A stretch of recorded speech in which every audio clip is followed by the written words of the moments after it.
So I'm ready. I'm ready. Good evening, ladies and gentlemen. It's Catholic versus Catholic, the Mullen Mustangs versus the Regis Jesuit Raiders.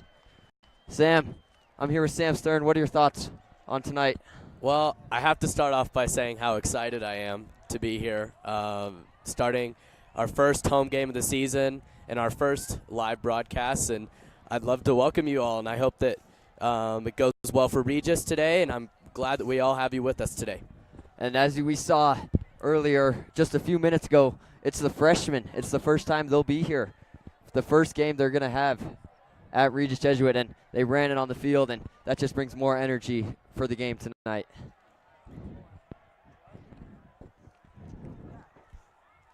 Regis is more of a running team, as we saw last game versus Creek. Their win 25-20. They had 172 rushing yards. And Mullen, their past two games, have only averaged 54 yards. But then on the other hand, their passing is 233 yards.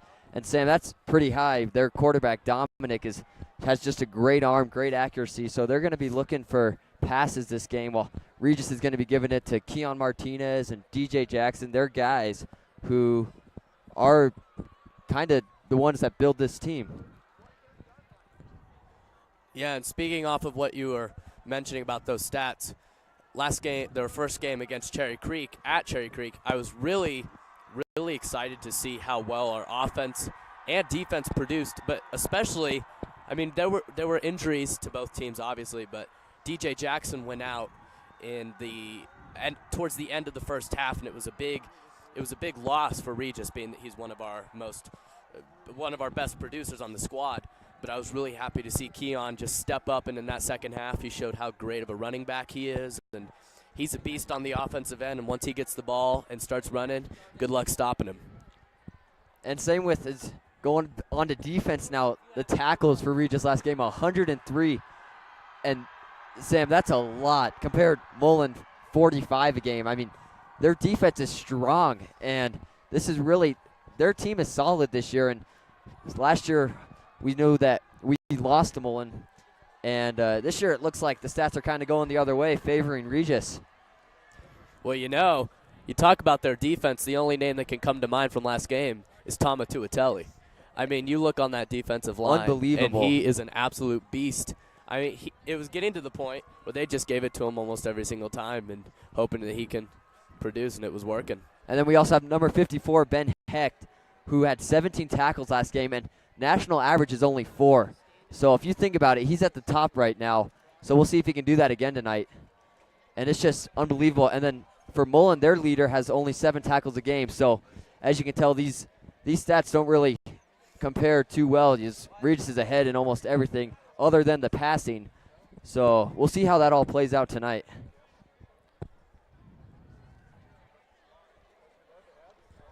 And also, Michael, I'm happy to introduce Earl today, who's going to be helping us out, and he'll be coming in today, and I can't wait to have him with our broadcast. And we have a great team, and we're excited to broadcast, and it's going to be a very fun time. As Michael was just mentioning, it was Freshman Fun Day today, and the first freshman football game at home, and what hype that provides for not only the freshmen as their first year comes, but just for everybody in the RJ community, just being able to see the smiles on everybody's faces as they run out onto the field, just a great feeling. So very happy to be here today. Packed stadium, the stands are ready going to go. Off the hype. You can just look right now in the Regis student section, and it is packed with red. So we'll see if that affects the play, because we've seen how rowdy these student sections can get. So we'll see if that can affect how they play tonight, if it can give Mullen some energy. So that's something I'm looking forward to. Is Regis was away last game, and they still pulled out the win. So them being at home is really going to bring them that advantage tonight. As this game has 15 minutes left to start, we're going to take a break on the Raiders Sports Network. I'm Michael Manoogian along with Sam Stern. We'll be back in a sec.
Hello, ladies and gentlemen, and welcome to the Raider Sports Network. I'm Nick Sangalis alongside Sam Stern. I was unable to do the pregame show because I was helping out the Freshman Day of Fun. And Sam, you know, Freshman Day of Fun, it's a great time. Everybody gets painted up, but it's a ton of fun. But first of all, we got to deal with the problem at hand. The Raiders just scored a touchdown right out of the bat, and we're so sorry we couldn't bring you the audio to that, but we did bring you the video. What a way to start. Excuse me, not a touchdown. I thought Got to get the first blunder out of the way. That was actually a field goal. My apologies. Yeah. But it started off by a great play by Justin Lamb, finding the open Audrey Marshall Parker. And he's just absolutely sprinted down the field. And for a 60-yard pickup, yeah, it was a field goal indeed. Let me tell you, Nick, Yeah. Aubrey needed that.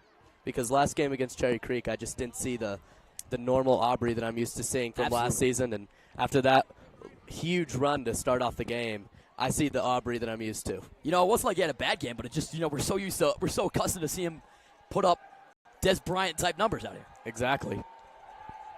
So that's a good start for him, and a good start for the Raiders. Of course, they would have liked to punch it home all the way. But get back to what I was saying about the Freshman Day of Fun. Freshmen, they come out here, get tall, they go paint it up. You know, it's a great time. They get to hang out, meet some brothers and some sisters, and just really starting out the year strong. It's a great way to kick off the football year. Everybody gets excited. You can see the Regis Stadium. It's absolutely electric. Look, excuse me, the Regis student section. That's a short kick. This one fielded up the middle. Makes a couple of cuts. Breaks a few tackles and is finally brought down at the 40-yard line.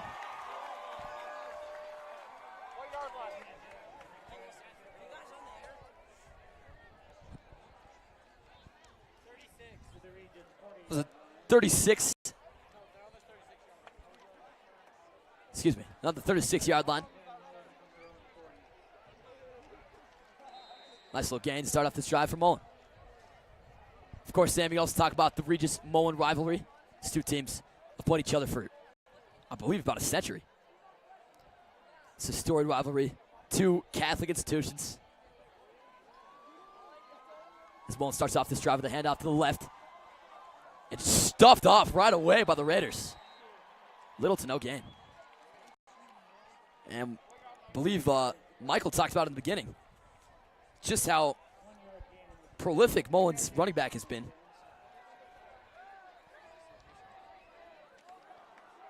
One of the most highly recruited men in the state. But last game, or excuse me, on the year, they only have 54 rushing yards. And they're off to an 0-2 start. And they would like to turn around here. Start off this drive. To Pizzle. Drops back in the pocket. Throws it. Completed. Nice sliding grab made there. Bring him into Raider territory. First down, Mullen.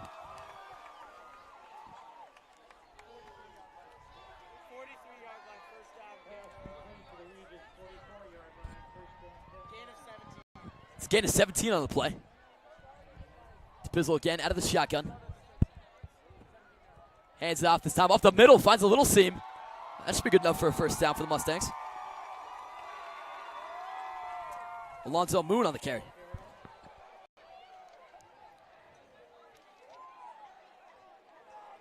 Moon is also listed as a defensive back. Very talented young athlete. It's a 10-yard gain exactly. So a new set of downs again. Raiders showing blitz. And I believe this should be a false start, Sam.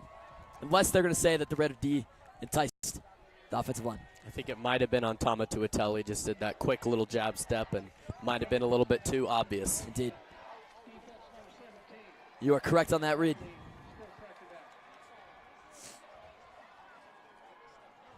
So an offsides.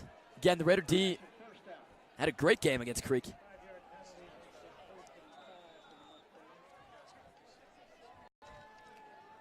Really stymied that potent Creek offense that we know so much about. But now they're struggling on this first drive.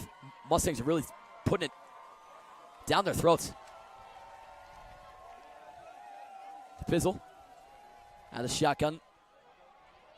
Moon on the carry again. Finds a little seam on the outside. Squirts up the middle. And that's another first down here for the Mustangs, Sam. It was a good stop there. It's crazy because this Mullen team is just getting little runs, but because of their little runs, they're making it up and down the field fast, and hopefully the Raiders defense can just get some stops and hold them to a, hopefully, just no more runs. This is a very up-tempo offense. The pistol tripped a little bit as he handed off, but Moon takes care of it. Finding a little hole. Did the ball come out there, Sam? I don't think so. Wouldn't that have been a great feeling to see that they just dropped it, but couldn't quite grab it there. You know, I saw a couple of the Raiders looking like they were jumping on a ball. Gain of 6 in the play. No fumble. Another first down. Still going with that no-huddle quick offense. Throwing out to the right. Someone's behind. Tipped up. And could not be hauled in by a Raider. That was great defense there, and I thought that one was going to get caught. Very close. As did I. Throw was a little bit behind him. In a drive that has just been flawless for DePizzle. A little bit of an error there. Still second down and 10 from the 11.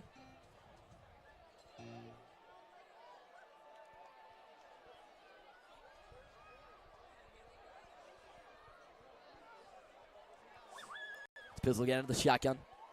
He's got trips right. Heavy pressure coming. This could be a fumble. Raiders nearly scrambled on top of it, and they say they have it. We'll see what they do. And they do. Raiders recover the ball and take back possession after a punishing drive by the Mullen Mustangs. I had a feeling that was going to come, that they would have a good defensive play, and what a great tackle there. Put him to the ground, and then what hustle, too. You could tell the ball was about to go out of bounds, and he stopped it immediately. So great hustle and a great play there.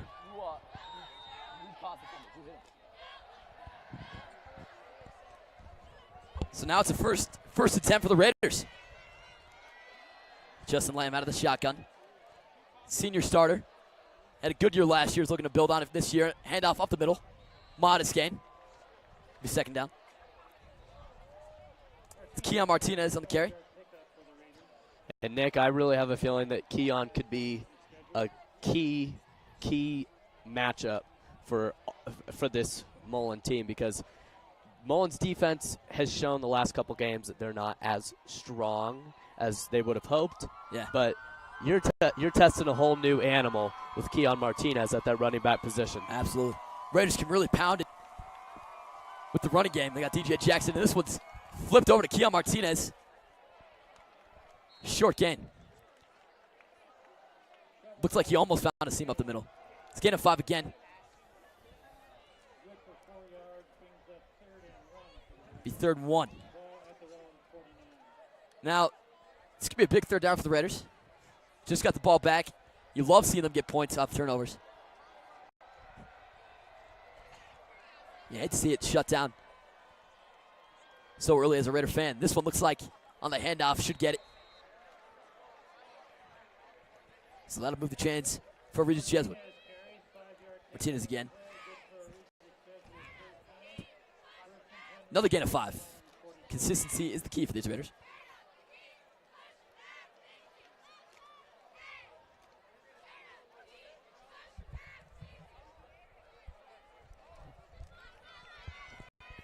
Lamb again out of the shotgun.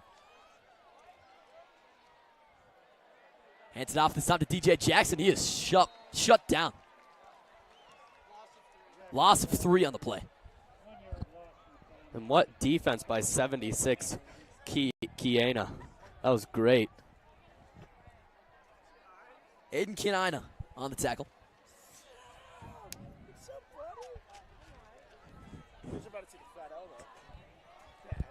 You wish. Nothing. You announcing? Yeah. Can they hear you? Yeah. That's pretty cool. I'll talk to you in a second. Lamb again. Fakes the handoff, throws it over to Marshall Parker on the catch. And that'll move the chains again for the Raiders. Another catch. 2 for 2 on the night for Aubrey Marshall Parker. 9-yard gain on the play, good for a 3rd 9-yard gain on the throw.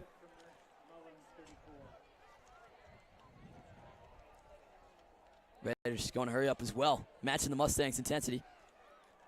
Lamb out of the shotgun. Looks to his left, throws. Well-timed pass there. Marshall Parker again on the reception.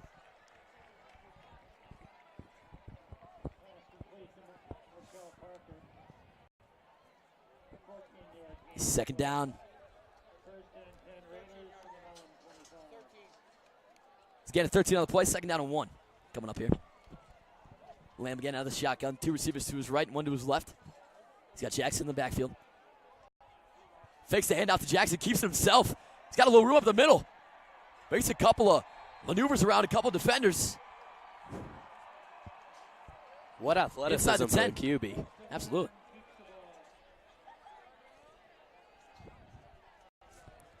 You know, we saw him run last year a little bit. Certainly don't think of him as quite the dual threat that we've seen. But he reminds me of Aaron Rodgers with his run game.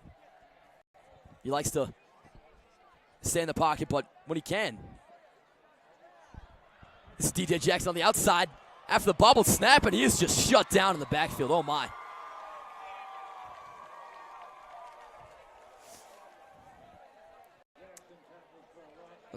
Austin Madrid on the tackle. They bring in Keon Martinez, hopefully in place of DJ Jackson for some hopeful yards, maybe even a touchdown. He showed last game against Creek that on that handoff he can really take it through the defense and put it in. So we'll see if he can match that same intensity this game. Loss of 5 there. Lamb rolling out to his left, looking that way, throws off balance and dropped.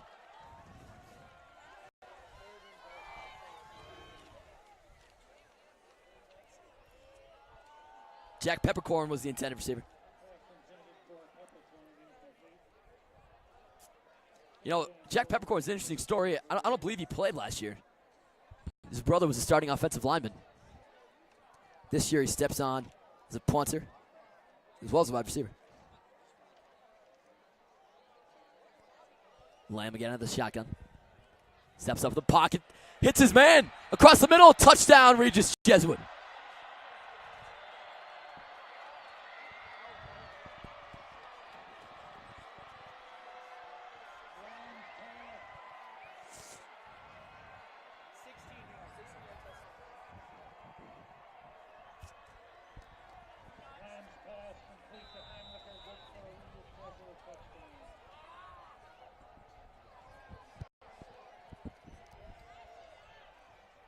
Jake Harmlicker on the reception.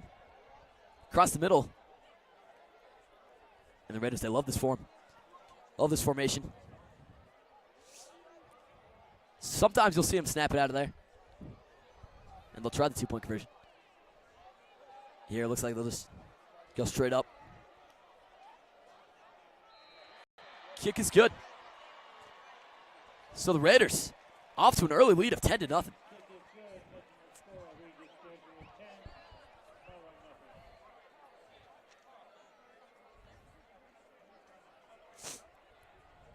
Interesting story there.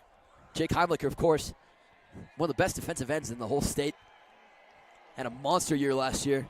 I believe he got all state honors. Could be wrong there. Yeah, he did. He's a beast player on that defensive line, and I'm looking forward to a great season from him. He really means business. And you come in his path, you better be expecting some pounding. Is all I can tell you. He's a big man. And looks like this year they're going to play him a little bit out of that tight end position, which we haven't seen him do in his career here at Regis as a senior, but it certainly looks like it's working so far.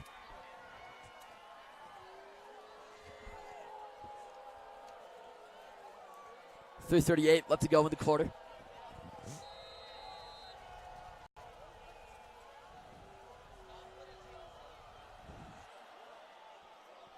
This one. Kick short right. Shut down right away. Interesting little tactic. You know, a lot of turnover in the Raider kicking game this year. And not sure they're quite confident that They can get it all the way down to the goal line, but might as well try to force a fumble with some pressure on that short kick like they just did.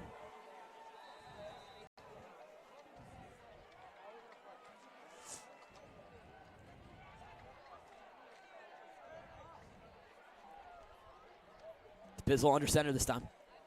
I formation. Hands it off. Forced left. Taken down by Patrick Rowe on the tackle.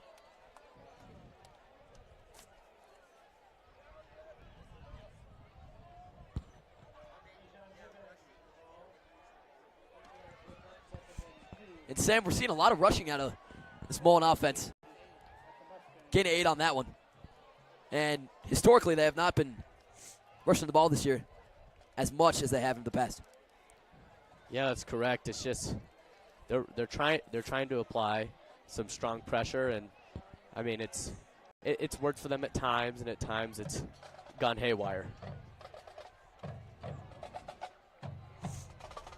I'd just like to make a quick little shout out to the sports analysis crew standing in front of us. Doing great work out here, helping us out. Really appreciate that. Gain of 1 on that last play. And our crew, for that matter, too. We have a absolutely big group of guys here today helping us have a fantastic broadcast, and it's gone great. And they shoved this one off the middle. Did they get it?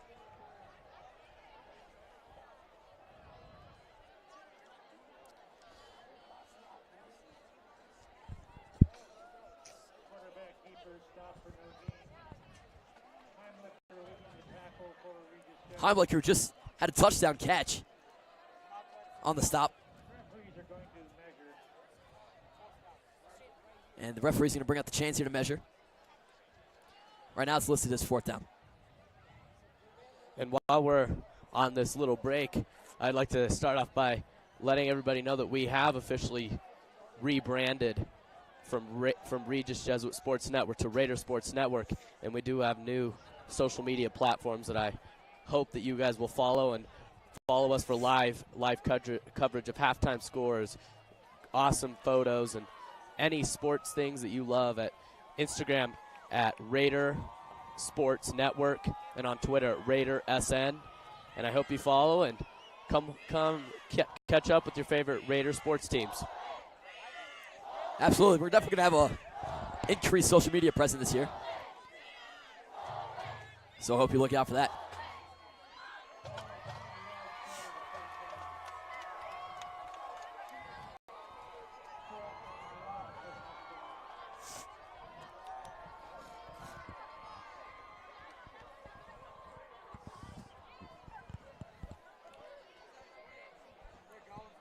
Looks like they're going for it here, Sam. An interesting move there, but if they think they can get it, I'm interested to see if they can convert. 4th and short. Their offense was absolutely driving the ball very well on the last drive. So you hate to see them stymie it with a punt, which I think is their mentality. Already down 10-0, they need some momentum. 4th down pick conversion here would be huge.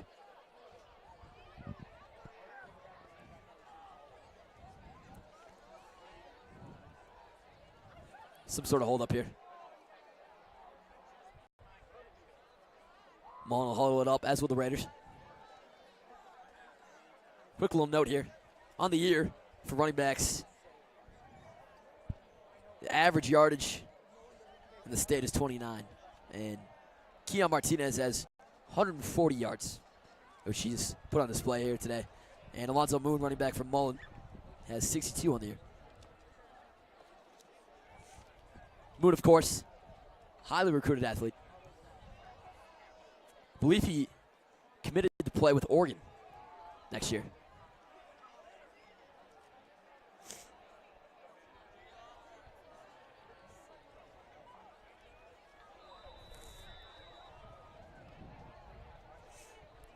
Will they give it to him here? They will. Punch up the middle. He finds a little bit of room. And they pick it up.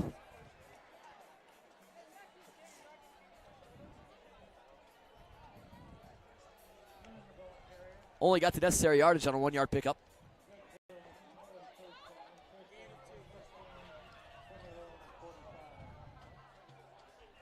Again, they go quick here.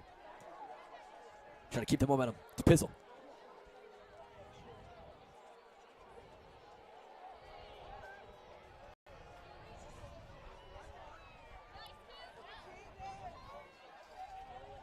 To Pizzle in the shotgun.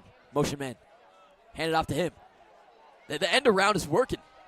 Just a little bit. I thought for a moment it looked like he was going to peek around out of that bend. Should be a decent pickup.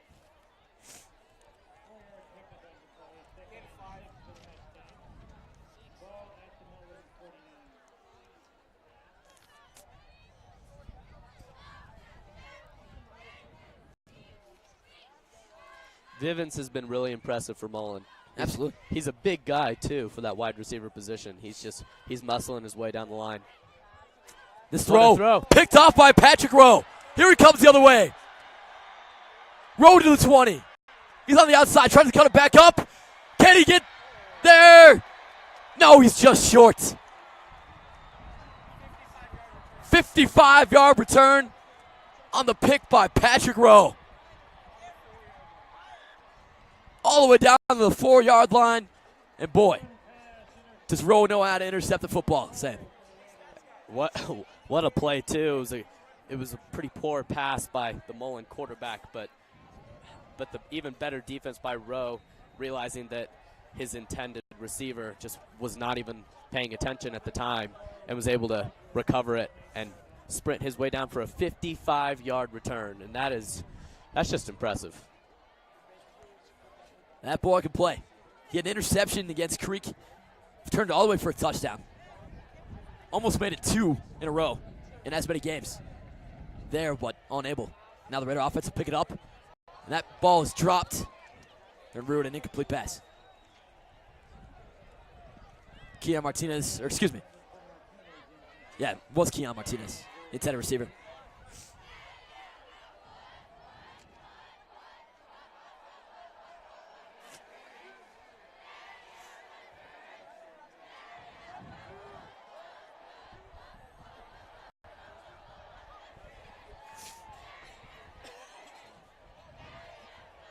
Second and goal from the 8-yard line here for the Raiders. Lamb flanked by 2 running backs, both Martinez and Jackson. And fake the handoff over to Martinez, and he spits it out to Jackson, who's running around now. Can he get this edge? No, he's forced out of bounds. That was an interesting play there, Nick. It certainly was. Never seen anything like that before. Looked like he was going to run and then just threw it back, hoping that Keon would hopefully do some Keon magic. Yeah, a lot of work there for no gain. Excuse me. Loss of 11 on the play.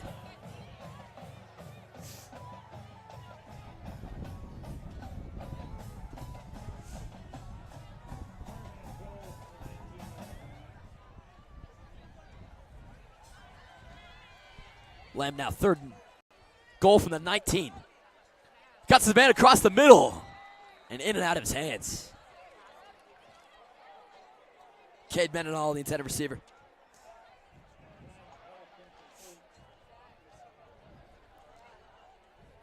So looks like Raiders going to try another field goal here.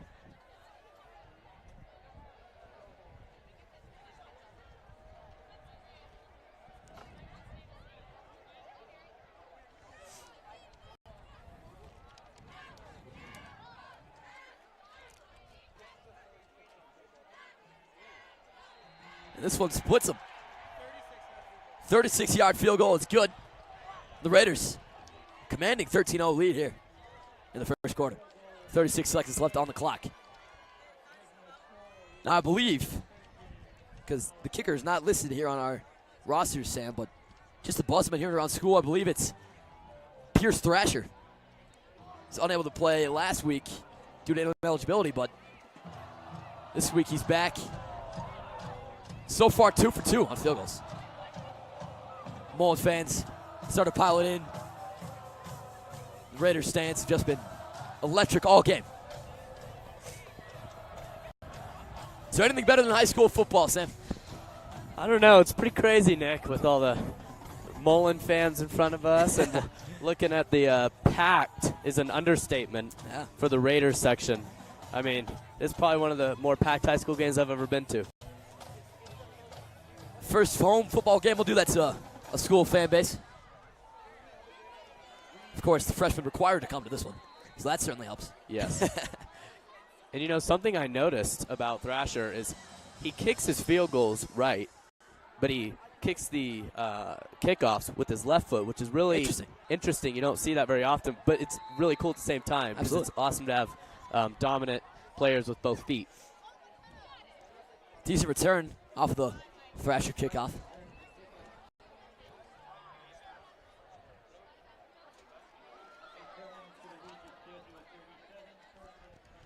Big Mullen ball from the 37.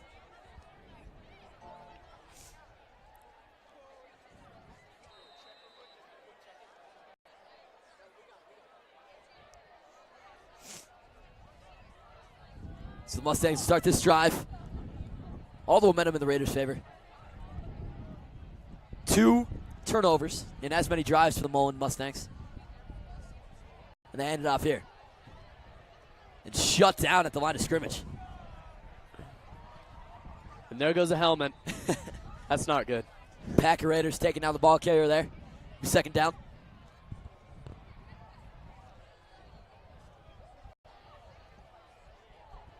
I'll tell you what, Sam. These Raiders really pride themselves on their defense.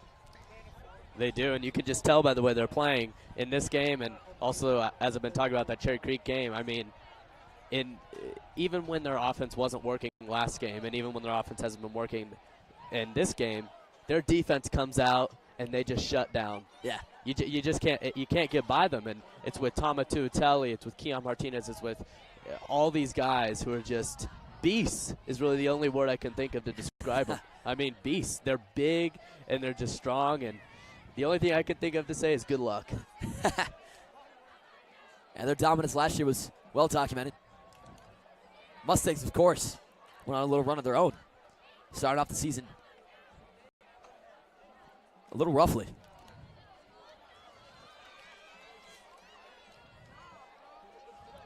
Oh, and 2 start for them. Now, should we talk about the quarterbacks here, Sam? You know, I obviously love Justin Lamb. I mean, he's tall for one thing. Absolutely. I mean, which See really him walk helps. around school and it's just wow. Oh my gosh, yeah, he towers over me. But he's really tall. He's a phenomenal quarterback, and he's a really good passer. But I think one thing that he's really done a lot better that I can tell he's improved on with not only him as a quarterback, but practicing with his running backs, is his handoffs. And that's what really, in my opinion, offensively won them that game, especially because you have Keon and DJ Jackson, and as I talked about, absolutely. I mean, they're great on that running back position. So Hit as he throws was to Pizzle. Pass was tipped.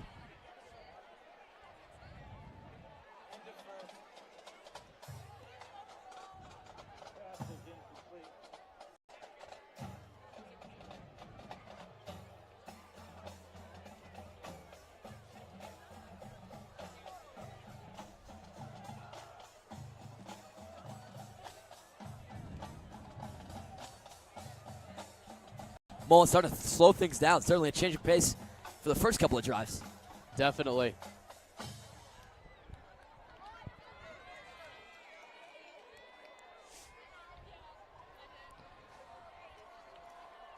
Handoff. This time to Moon. Should be a short game, but great D there out of the Raiders. And that'll bring up 4th down. The Mustangs will be forced to punt. That will also bring us to our second quarter. Absolutely. And for that first quarter, I'd call it a Raider dominant. That's an understatement, I would say. I'd have to agree with you. Only 3 offensive possessions for the Mustangs so far. And the first 2 have been turnovers. 1 fumble, 1 interception. And this one is still in progress. A couple of stats here, courtesy of the Sports Analysis Club at the end of one. Passing yards, have just been absolutely Raider dominant. 115 for the Raiders. And 20 for Mullen. Rushing yards. Mullen's been really running the ball out here. They got 80 there. Excuse me. Correction, that 37 yards on rushing. 53 for the Raiders. And Lamb's had a lot more time in the pocket. He's had 2.05 seconds to throw. And DePizzle's been rushed. He's only had about a second in between snap and throw. This one fielded, interestingly, by Marshall Parker.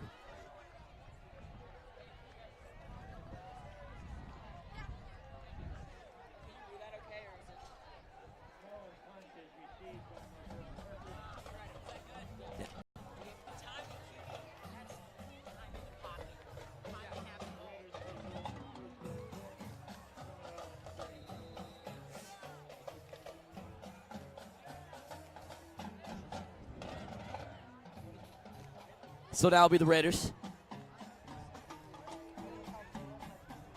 Looking to tack onto their already large domination here. Lamb now. Looking to his left, hits his man. Nice little spin move there to break free with one tackle. Didn't get much after that, but should be another first down for the Raiders. It's Keon Martinez on the reception.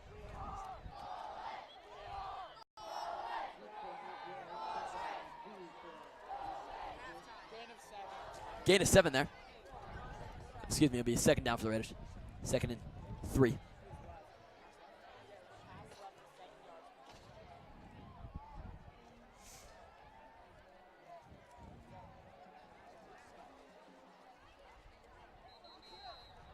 This play. Whistle dead before it began.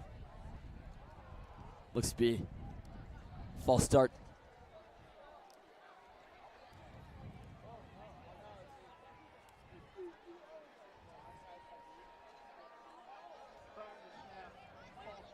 Indeed it was.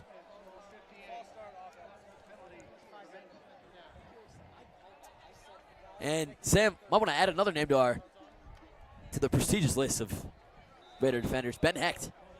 We didn't see a lot of him last year, but he's already got 17 tackles on the year.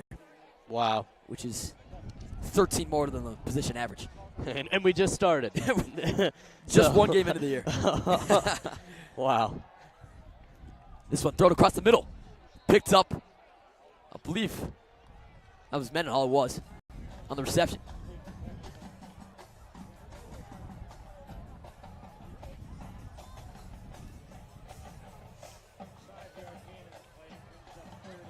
Third and short coming up for the Raiders.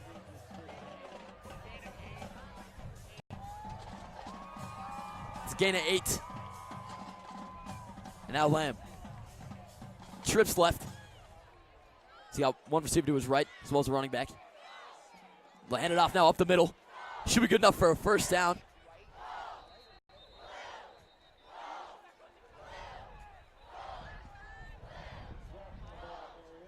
DJ Jackson on the carry.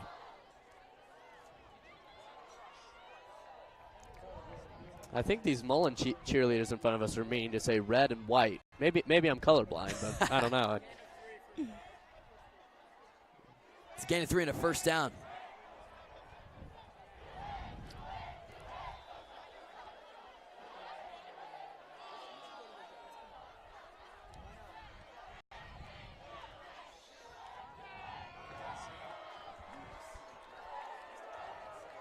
So Lamb again out of the shotgun. Flanked by 2 receivers. Two running backs in the backfield. This one handed off up the middle. A mild gain out of Jackson.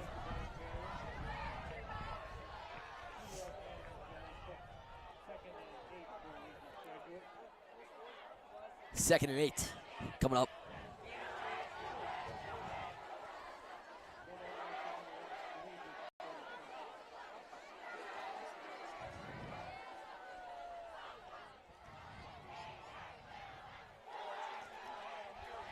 No huddle again out of the Raiders. Justin Lamb in the shotgun. Throws it over the middle. Caught there. He'll bring up third down. So it was a good, simple completion there. Get some yards. They'll take yards whenever they can get them. It's a gain of 6 on the play. Brings up another third down. Can they convert again?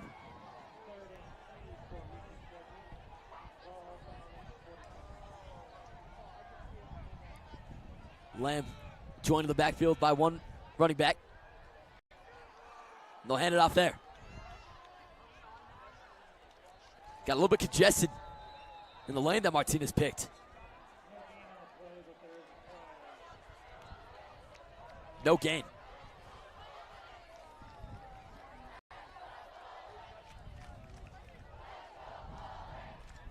Now the Raiders sitting right at about 50-yard line.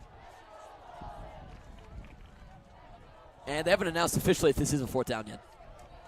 But if it is, Sam, do you think they should go for it? Or? At this point, I would.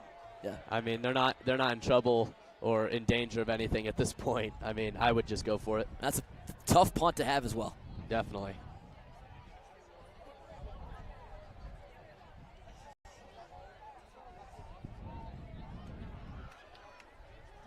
Raiders backing off the line of scrimmage here. Referee's talking over. A little bit of confusion with the officials working the chains.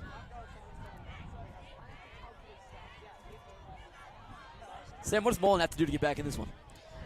Well, from what I'm seeing from Mullen, I mean, one, I think that just their overall, just the way they're playing as a team, chemistry-wise, I'm not seeing it. I'm just not seeing them playing together as a team.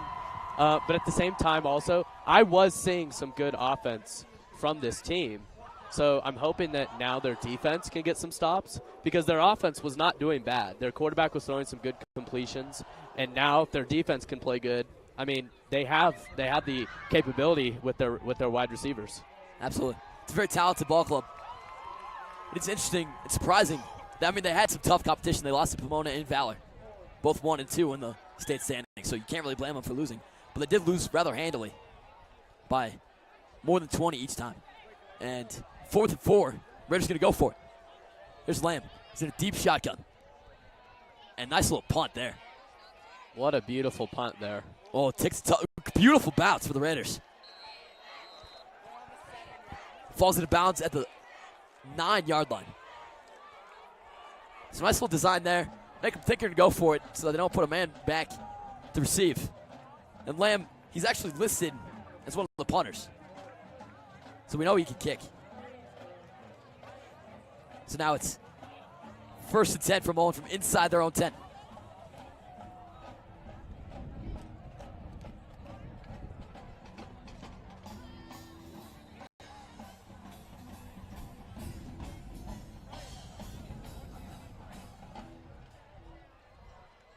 So here we go. Pizzle now under center. I formation, handed off up the middle. Short game. Beautiful defense there. And I see Chris Adams coming in that large group of guys. And I think that he's also been a key last game and this game. I looked at his stats, and his defense was phenomenal. Really? And the interesting thing about it is you couldn't really tell. Absolutely. And the crazy thing about it is last year he was their running back.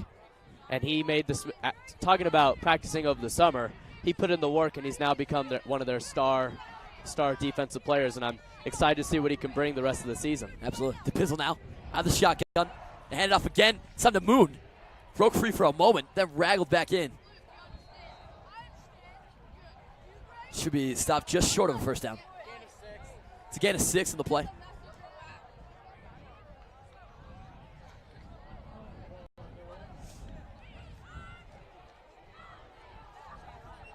Another hurry-up play out of Mullen. I formation. Pizzle under center. They hand it off. Gets around the outside. Cuts it back up the middle. He's got some room. Breaks free of another defender. Finally shoved out of bounds inside Raider territory.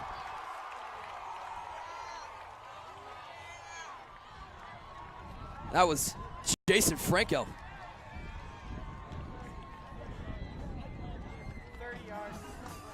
excuse me, Ajon Vivens. 30-yard gain on the carry.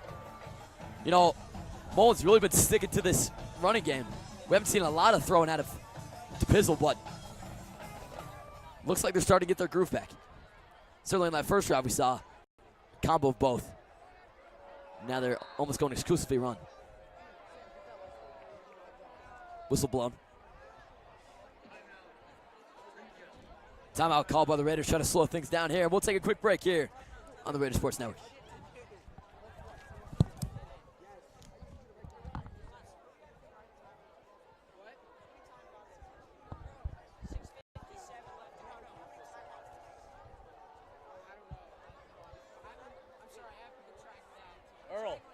Earl. Did you eat it? Should I?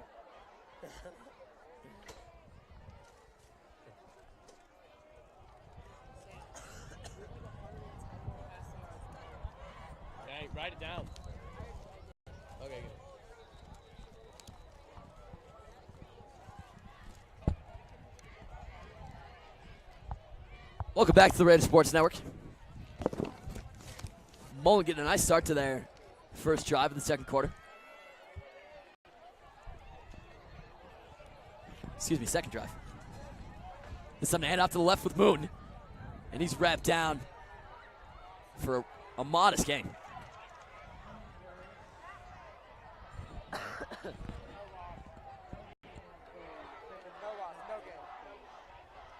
Broke even on that one, no gain.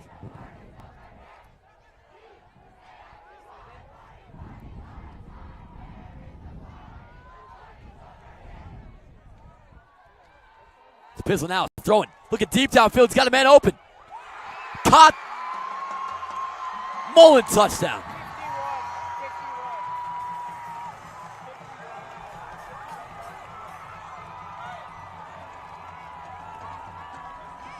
Wind Henderson on the 51-yard reception for the Mustangs. And Mullen finally gets on the board.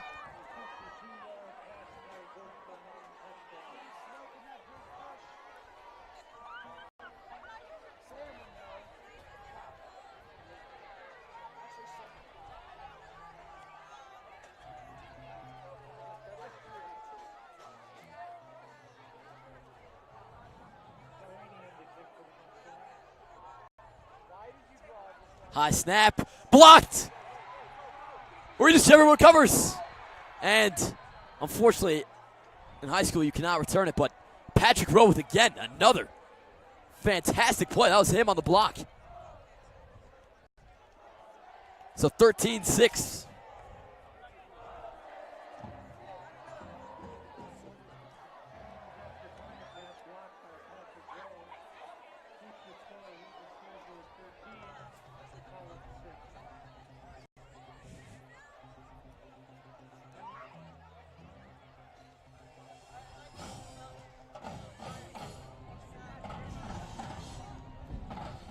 How about the night Patrick Rowe's having here, Sam? How about the night Patrick Rowe's having? He's been phenomenal. Phenomenal. I mean, sensational. I mean, he scored a touchdown. Or sorry, he hasn't scored a touchdown, but he got an interception. He's looking wherever he can to find any kind of like missing route or area. Yeah, I certainly could applaud him for his route reading. Keeps it to just a 6-point possession for Mullen.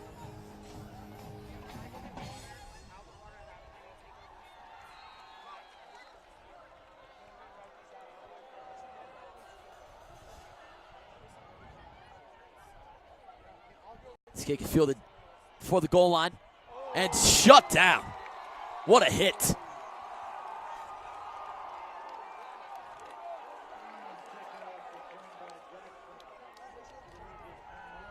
Adrian Jackson shutting that thing down. Looked to me like it was Keon on the return. I think it was. I hope he's still alive. that was a mega hit. Major collision.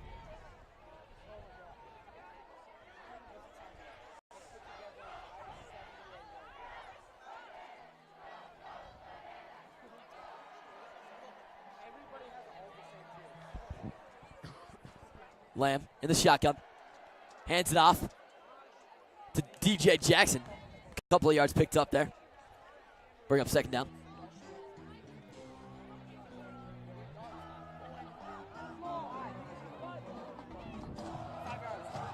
Five-yard gain.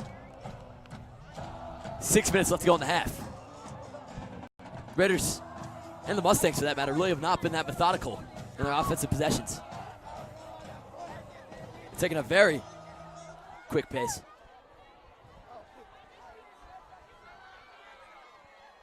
Here's Lamb now. No man in the backfield for him. Miscommunication with Jackson. That pass hit him right in the back. Lamb was certainly under pressure. Maybe he was just throwing it away.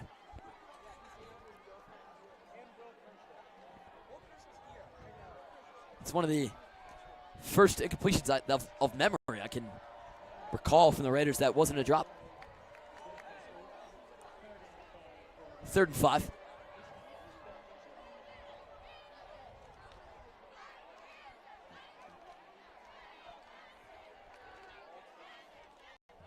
Lamb's got Martinez to his right.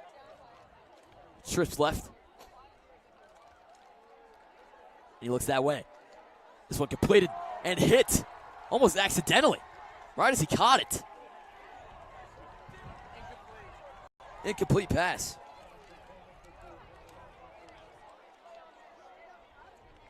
It was Tama Tuatelli. And that's a big man. He's hard to hit. He's a definitely a big man. Tuatelli playing a little running back this year. I remember he played running back his freshman, sophomore year, but junior year they had him play mostly just linebacker. Oh, when they put him in last game at that running back position, yeah, they just given him over and over again. He'd just run it. I mean, how could you stop a running back of his size? 6'1", 230. He's a built man. Good luck. He's no slouch either. Works hard. Peppercorn on the punt. This is a booming one. Bounced out of bounds right around the 40.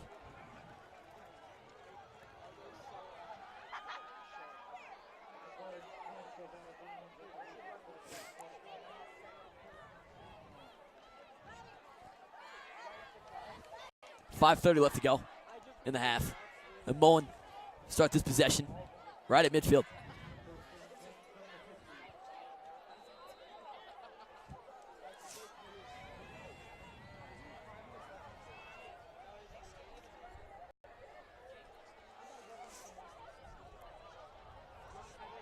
Pizzle out of the shotgun. Fakes the throw, the hands off the Moon. Nice little gain, hit hard. Brought down right at the 55.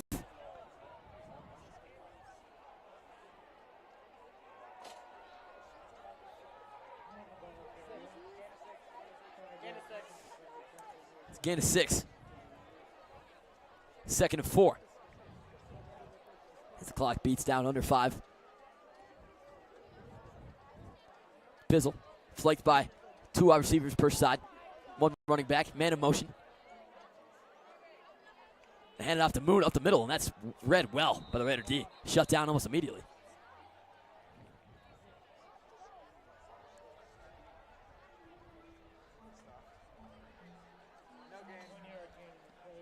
No gain.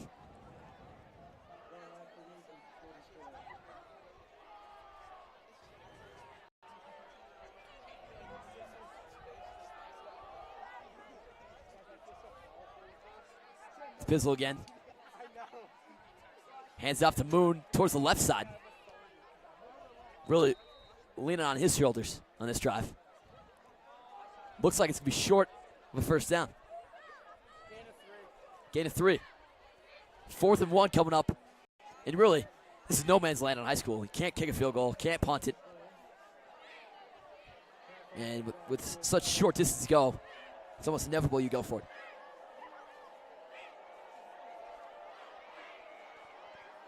And they hand it off up the middle. Bounce around to the outside. It's going to be close. And they give it to him. Another first down. Gain of 2 for Mullen.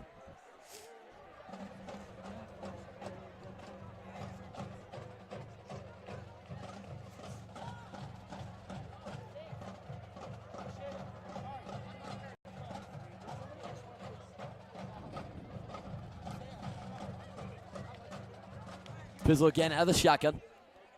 Only rarely does he go under center. Throws it out to the left, a little bubble screen here. Tried to find some room. Good defense. Yeah, couldn't get much.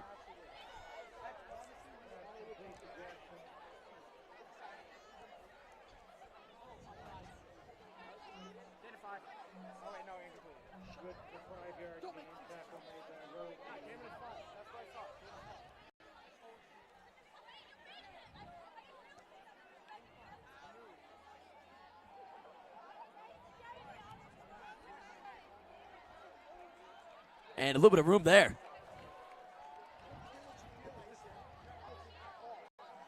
Moon on the carry to the outside. Picks up the first down, and Mullen's driving. 3:04 left to go. Plenty of time to strike.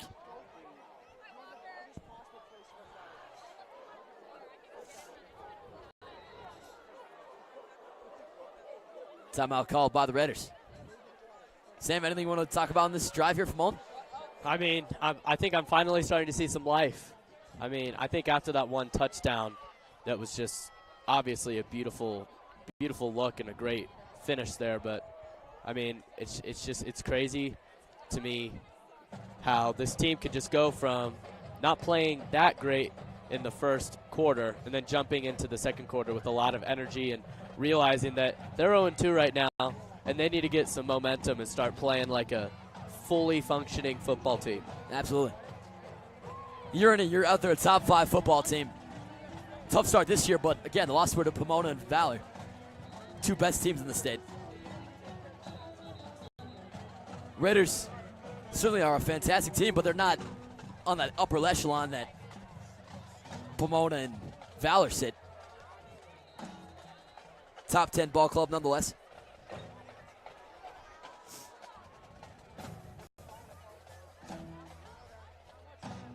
Always a tough opponent. You love the energy that the Raiders bring every night.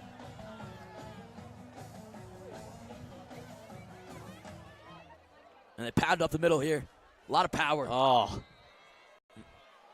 Tomatuatelli just took him and pounded his butt on the ground, let me tell you. Woo! You're telling me. Gain of 2. Talk about Tomatelli.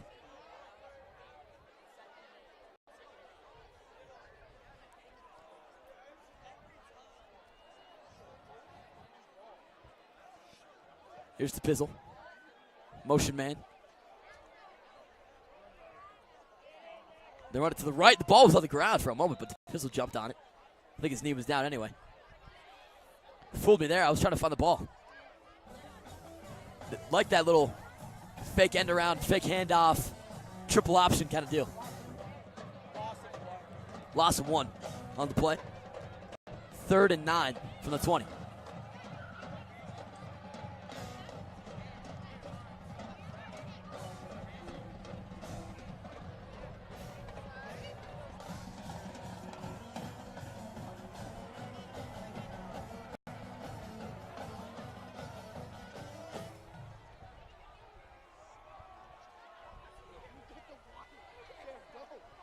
Pizzle thrown across the middle.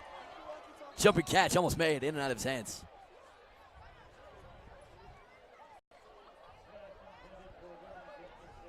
That'll bring up 4th and 9 for the 21. I think they got to kick the field goal.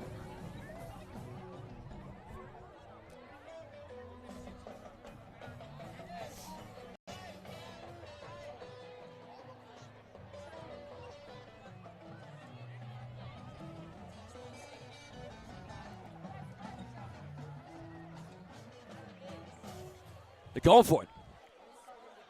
Shockingly, or at least to my surprise. Here's the Pizzle. Jumping back in the pocket. He's got a man out there. Nearly intercepted. Really was a 50-50 ball, but incomplete. The Raiders take it over. So, no points to show for that drive. And the Mustangs. And the Raiders will have a minute 30 to work with.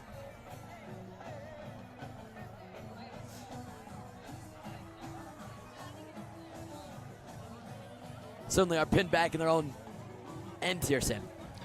Definitely.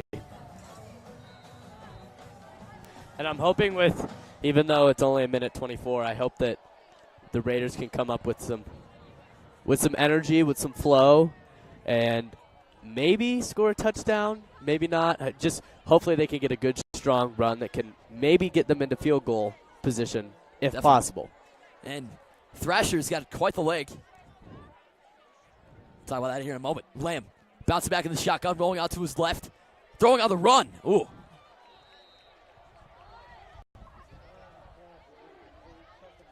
Was close to being within reaching range of Marshall Parker, but incomplete. Going back to Thrasher, his leg is incredibly strong. I've heard some of the football players talk about him hitting from 50 yards out, which is just unheard of in high school. Love to see that kind of range out of your kicker. Here's Lamb. Oh, throwing on the beautiful run. sniper. Fantastic throw, picked up by Mendenhall. The Raiders are moving.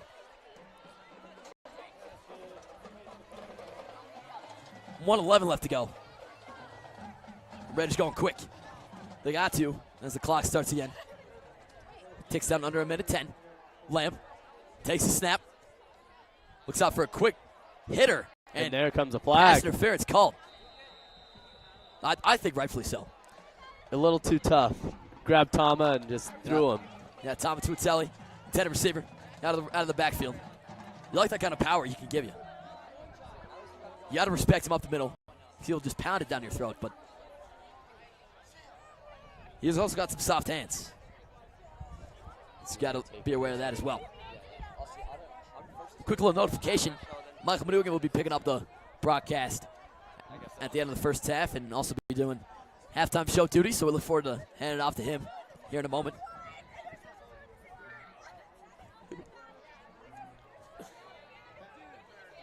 But the story ain't over yet. A minute left to go in this first half. Raiders benefactors of that pass interference.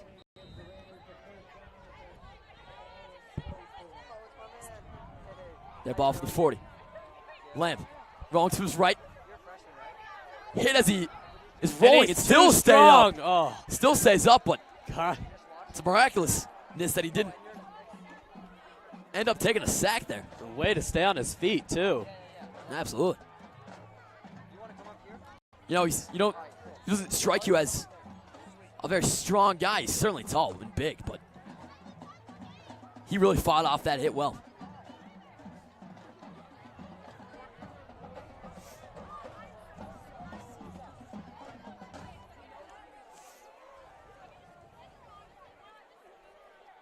Lamb now throws out to his right, Great pass. and they pitch it Hand around off. there.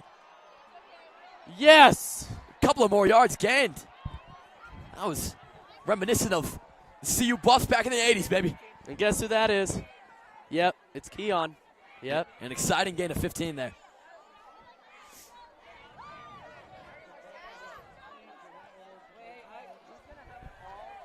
Of course, I mentioned this last year, but And it looks my like a family. Oh, go ahead. flag has just been thrown. Really? I did not see that. Refs talking over.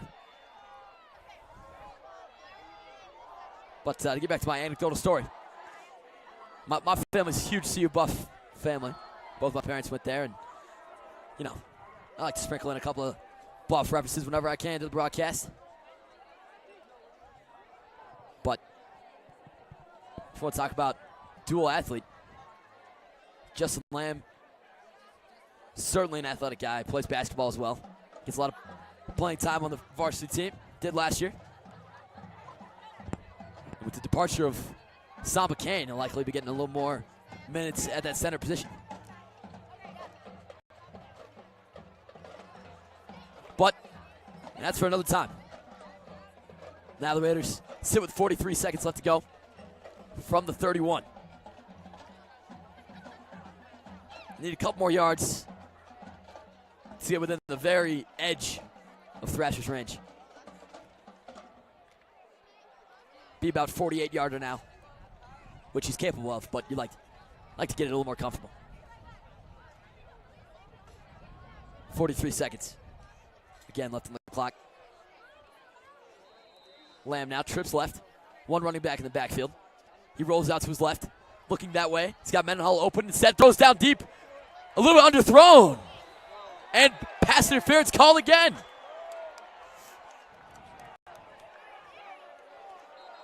Intended receiver for the Raiders was Caden Mendenhall. And that's going to be big for this Raider team.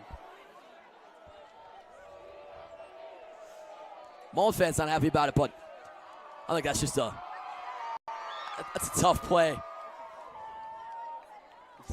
for a defensive back to make. Ball's underthrown.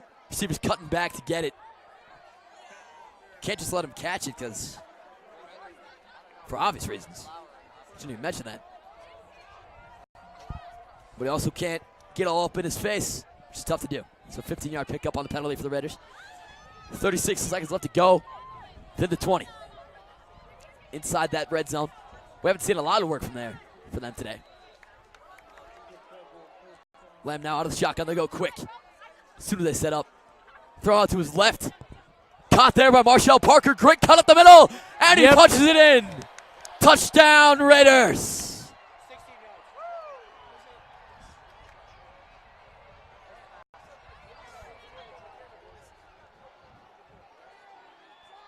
A 16-yard score. Marshall Parker pads his stats on the day.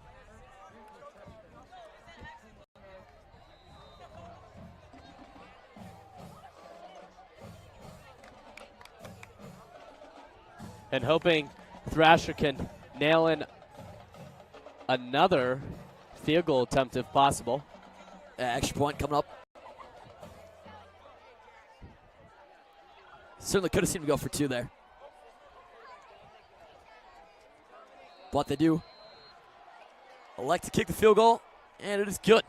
So a 20-6 lead for Regis Jesuit in the first half. Certainly the start you like to see. Definitely. 28 seconds left. It's not a world of time, but Mullen certainly could piece together a little bit of a drive here.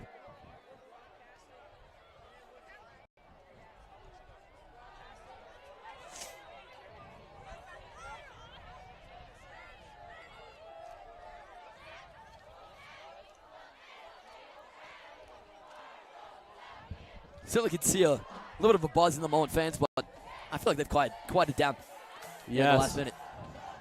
Just a beautiful drive pieced together by the Raiders. Doing a great job with time, not a friend of theirs.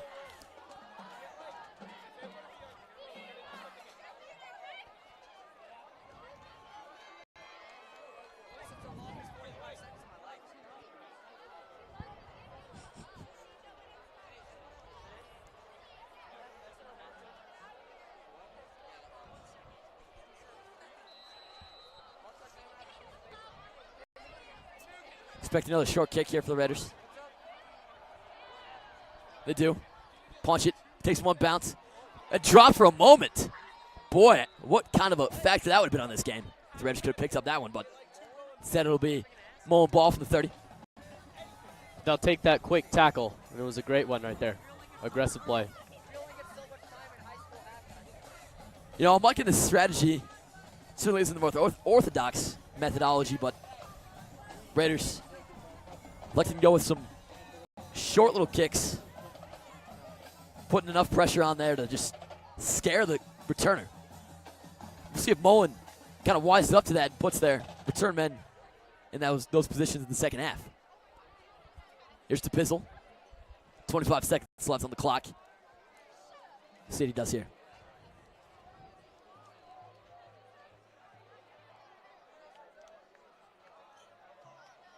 Hand it off here.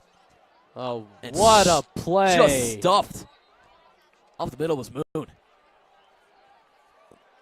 the clock will keep ticking down. I'll be surprised if Mullen took another snap, but they look in no hurry. I can't even imagine for these Mullen players having to try to walk through a wall. I mean, really. And the Raider team's been stout.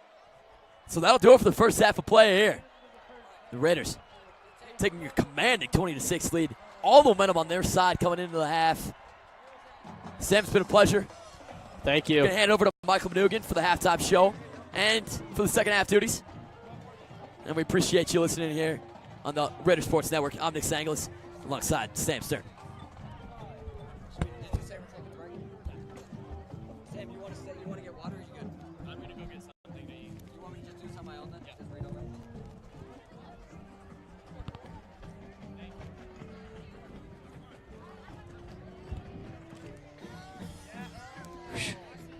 Hey, Sam, turn my mic on. I don't know which one it is.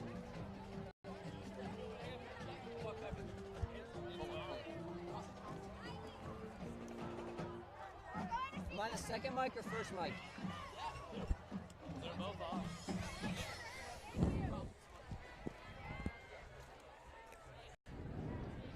Good evening, ladies and gentlemen. It's Michael Manoogian with your halftime show.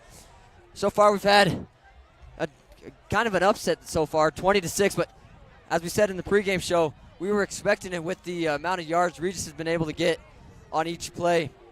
Starting it off with a drive, a 75-yard drive with the Raiders, and not being able to pull out the touchdown, but they got the field goal, which has been added up. We have some stats coming from our new club, Stat Analytics, and they're going to be handing us some stats as soon as they get a chance. We'll be back. This is the Raider Sports Network.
Wait, what's even? What's even? For Regis, passing and rushing through the half is even.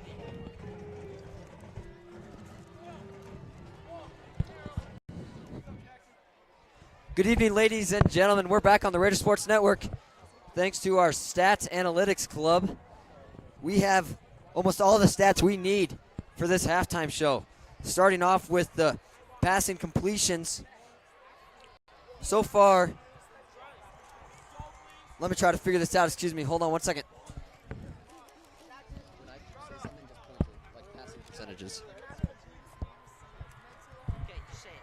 The passing percentages is at 48% right now for Regis and 53% for Mullen right now, if that's correct. This is Ryan Tierney, everyone, with Stat Analytics. He's going to help us explain what's going on here. So Hello. Brian, tell us about the pass percentages for Regis and Mullen. Well, right now, going into this game, Regis has been a pretty consistent team with having pretty even with passing and rushing ratios. So far, they're passing about 50% of the time and rushing about 50% of the time. It's a pretty balanced way to play, and in my opinion, score reflects it so far. And as we see, like we talked about before, Aubrey Marshall Parker, who's had an incredible game tonight. Just so many great passes. He had the touchdown, too. And then we have Keon Martinez and DJ Jackson, two guys that are both really strong right now on this team. Definitely.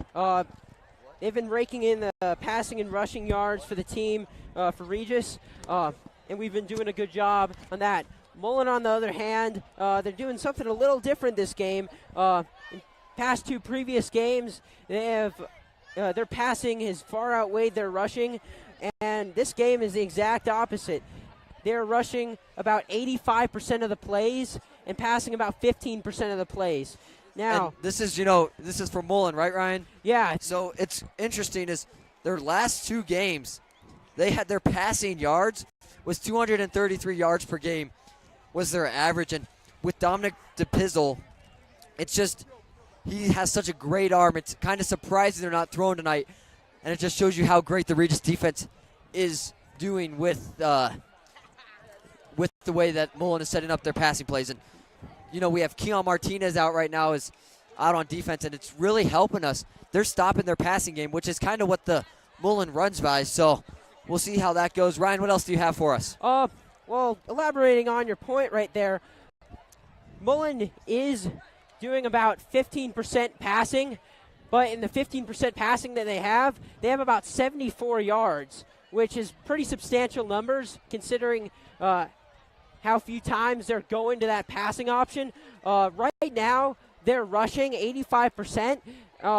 That should be bringing in more, but right now they've only put up one touchdown. It was a pretty good run, but I think if they want to come back and make this a little more of a competitive game, obviously it is right now, but we need to see them converting more on those rushing options. And kind of the key right now is Ben Hecht, who's a linebacker for the Raiders. He's averaging 17 tackles per game.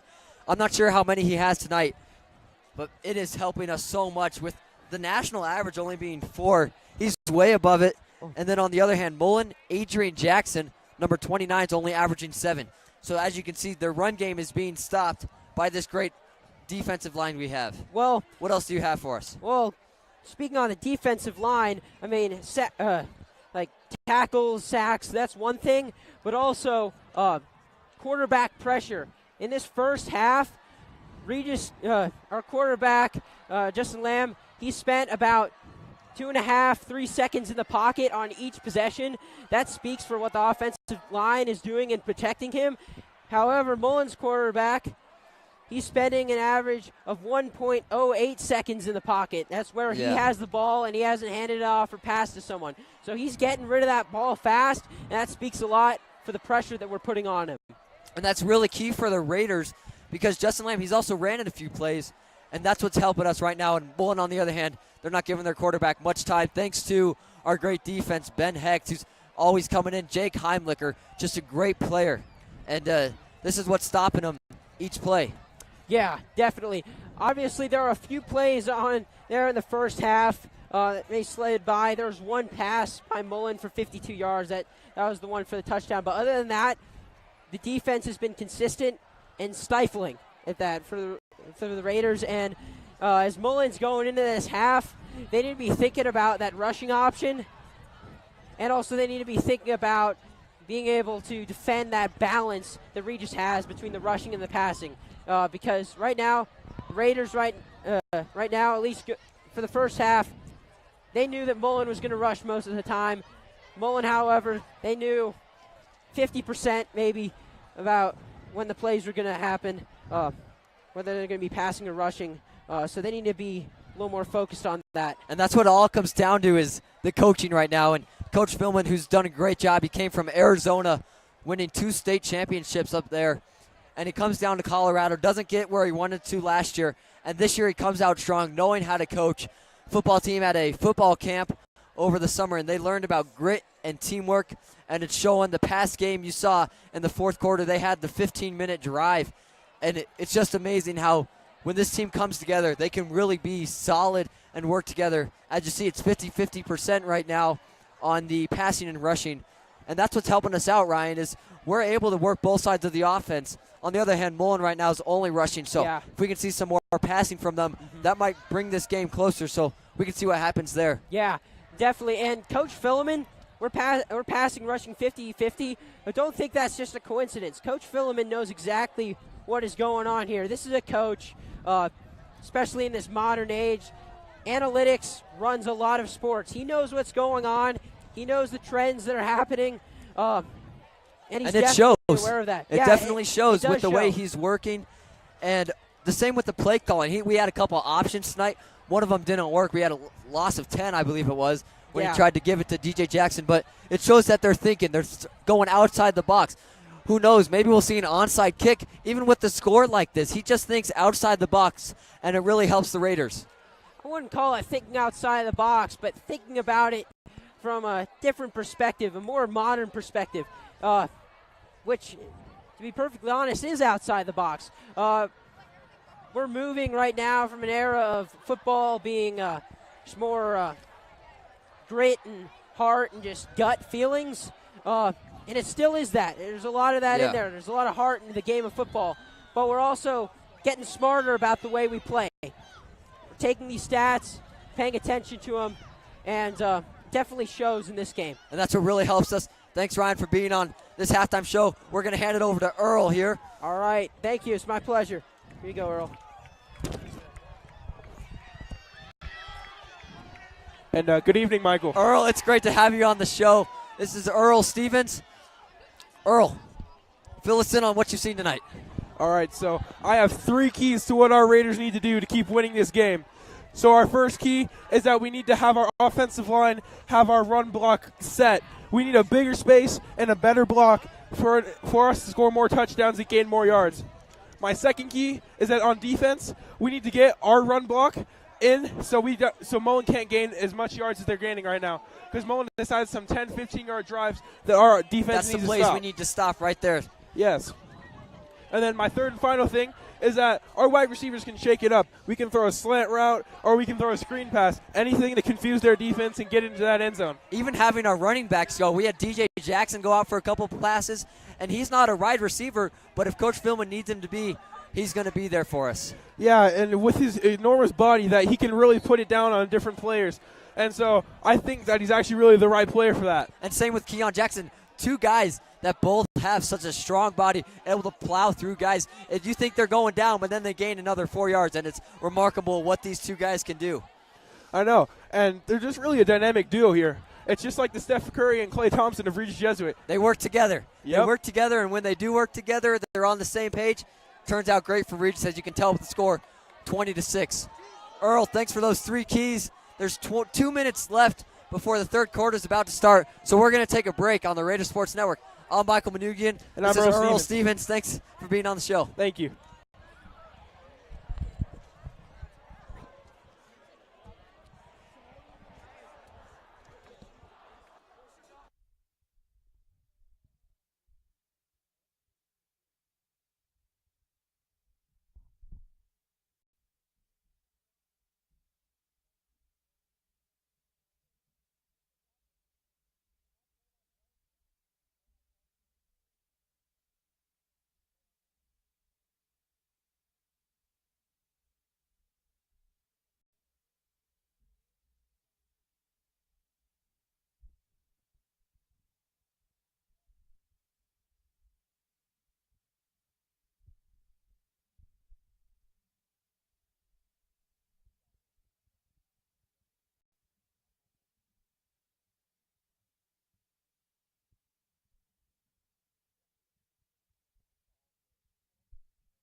And we're back.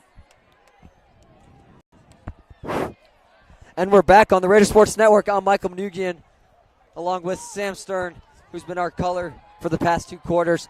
I'm taking over for Nick right now. Sam, so far it's 20-6. Starting the 3rd quarter, Mullen's going to receive.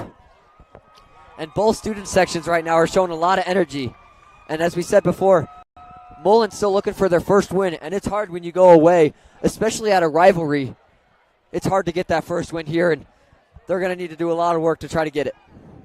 They are, and it's been a very impressive game for Regis, but I have to say and give credit to the Mullen Mustangs. They really showed heart. They really showed improvement, and I'm hoping that their offense has been played phenomenal. I'll start off with that. But as a whole, I'm hoping that their defense can come together and get some more stops, because I felt like that's the one thing that they were lacking is getting stops, which is why they're losing 20-6. So I'm hoping that if they can get some good defensive stops, keep up their offensive momentum, get some scoring done, I think we'll be in good shape, and they might be too. Yeah, and it's really key the defense we have right here. And as the 3rd quarter starts underway, Mullen will be receiving. And as we saw, they're using the same strategy that they did last game. They don't want to kick it to their returner because he's been be able to bring it back further than one of the guys who are further up on the line. Yes. The student section shows a lot of energy. They throw flour, and they want this 3rd quarter. They're going to try to get some yards on this drive. We'll see what happens.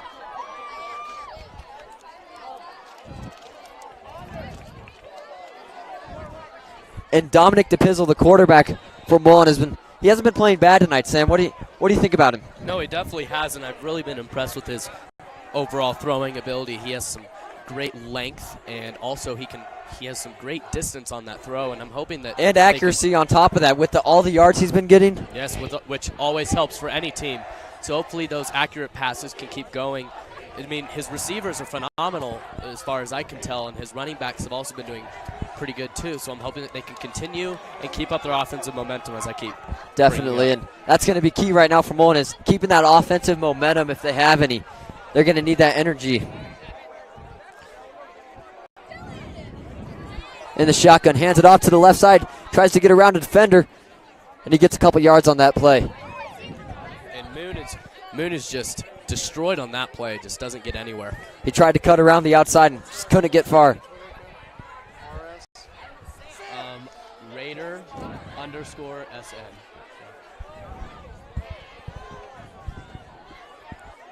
He's in shotgun again, play action. No, he hands it off up the middle. And again, Sam, as we were just saying, they're getting stopped on this running game. They need to try to come up with another plan because this is obviously not working for them. It's 3rd and 8 now, no gain. I'm sorry, 3rd and 2nd. I mean, it's kind of tough, as I was telling Nick towards the end of that 2nd quarter. I mean, they're literally going against a wall when you're going against this Raider defense. I mean, yes. They're just powerful as all get out. As you see right there, he hands it off, goes to the left side, and 4 guys get on top of him right as he tries to break that first down marker. So they get the first down, 1st and 10 now.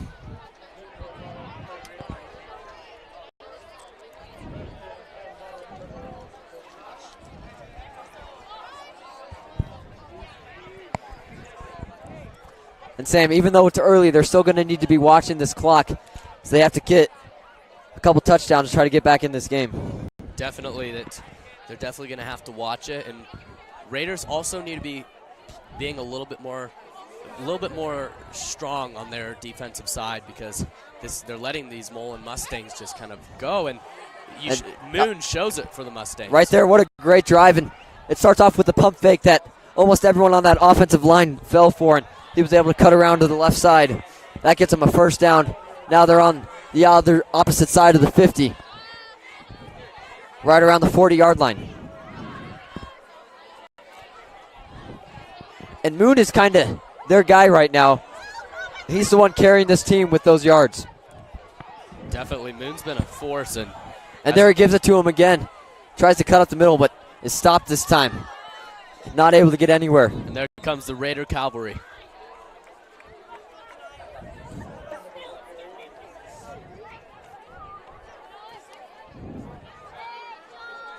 And Sam, it's plays like that that they just can't get by. The Moon gets lucky a couple plays, but stuff like that, he can't get anywhere.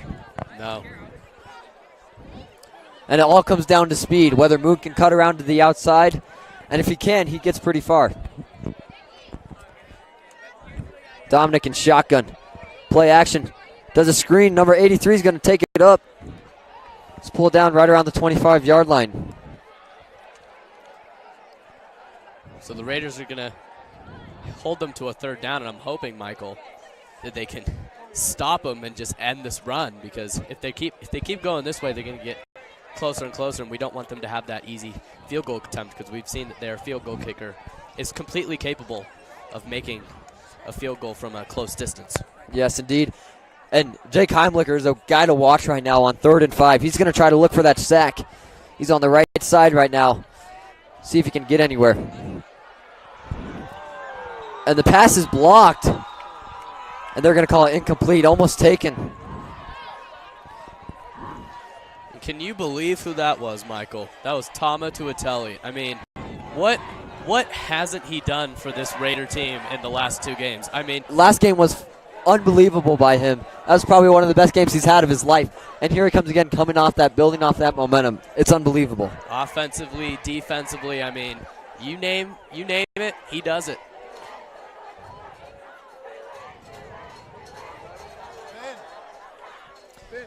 Dominic in shotgun again. Moon to his right. Takes it back. Plenty of time in the pocket. Finds a guy right around the 15-yard line, and they're going to call it complete. Another first down. And it's plays like that the Raiders need to stop. First down again. Some weak coverage there, but that's really one of the only circumstances where Raiders really fell apart on the defensive end. It was almost bobbled by the Mustangs quarterback, but he was able to gather it.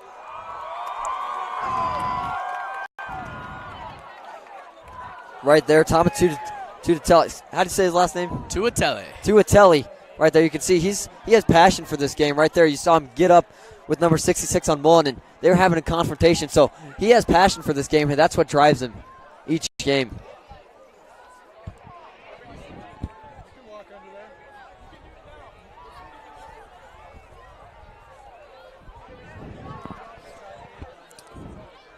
Now Dominic under center. Hands it off. And he's going to get a lot of yards on that. What a drive. John Vivens on that play.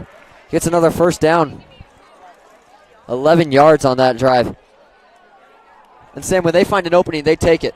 Oh, you got that right. I mean, that's the one thing the Raiders are very good at, is when they see that open lane to just tackle, or to, on the offensive end, just take it in. I mean, they're getting it. They're after it. Dominic under center, hands it off to him again. And it's hard to take him down as he gets around to the 7-yard line. That left. Gain of 4 right there. It looks like Ajon is hurt.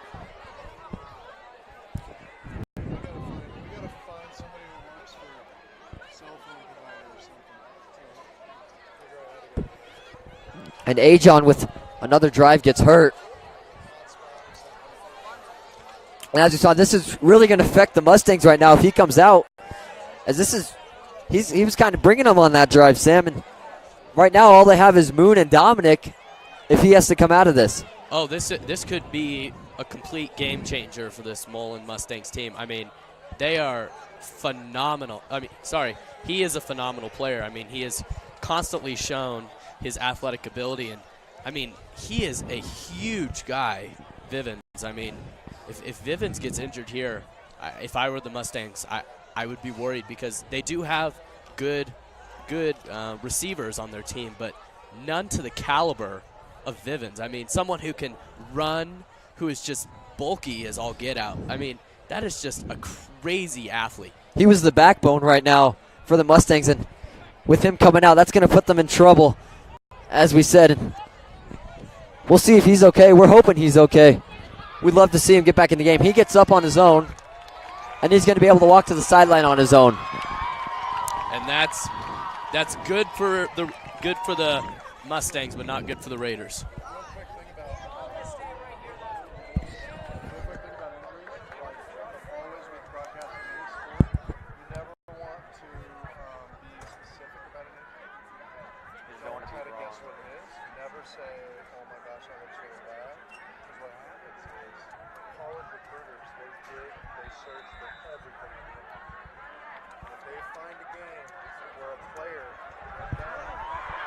And a pass down to Moon, and he has it complete for a touchdown.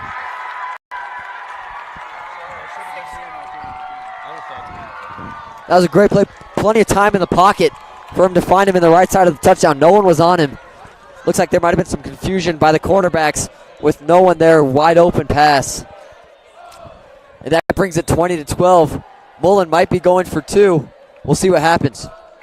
And that's what you call a major twist right there. I mean, who would have expected right out of the quarter they score a touchdown? I mean, I can tell you that their coach was probably telling them, we need to change our mindset, and we need to show this Raider team that we're not just going to fall easily. We're going to show a challenge, and we're going to provide an energy that hopefully the Raiders aren't going to be able to match. But just wait, and we'll see if the Raiders can match. Mustangs go for 2. Pitch it off to the left side, and he's in for 2. You know, that's just a smart play right there. That's Moon again. And Tom Thenell right there, the head coach for the Mustangs. That's great play calling. Mullen not expecting it, as you saw he was able to get around to that left side. And that's just key right there for the Mustangs. Gives them some momentum. And as we said, Coach Philman, a great coach, came from Arizona. With Coach Tom right now for the Mustangs, he could call a surprise offside kick. He could do something to throw this Raider team off guard. And it's all, as we said before, it comes down to the coaching, right? It's not always about how the players play. It's sometimes what the coach is calling.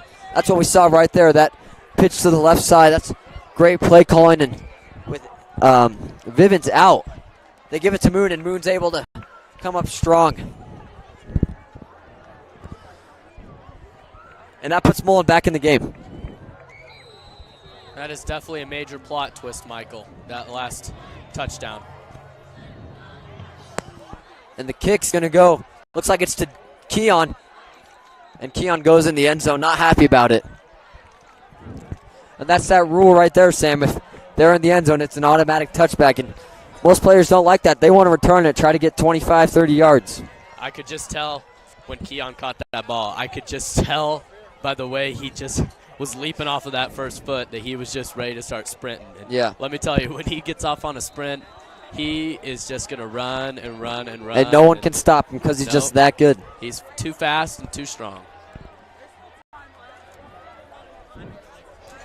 And you know, Michael, the more I watch, and I don't know if you see the same, but I really can compare Keon to Moon in this game just by how good they are offensively. And they're both hard-working guys too. They both have passion for the game. They want to win this for their team. Justin Lamb hands it off to Keon, and Keon's going to keep going. He doesn't want to go down.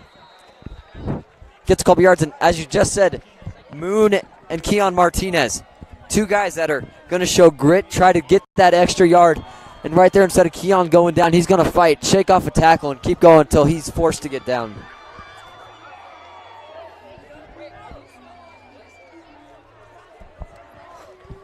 Brings us to 2nd and 7 with 6:35 left to go in the third quarter.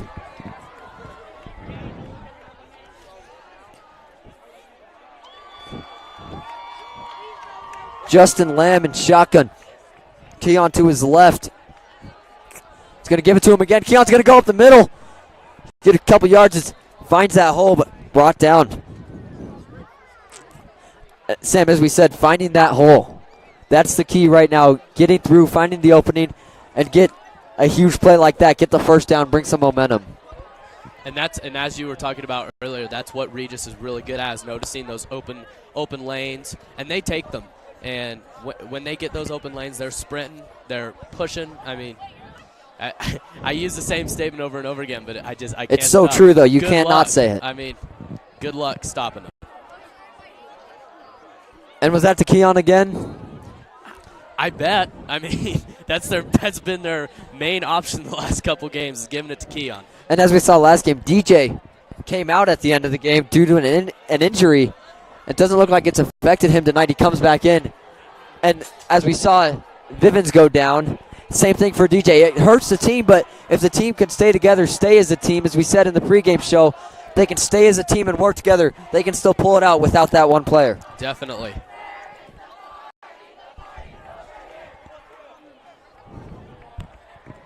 Brings us to 2nd and 4 with 5:15 left to go. Justin in shotgun, gives it to DJ. No, it's a play action. Finds Aubrey Marshall Parker, and he's going to go up the line, get a few yards.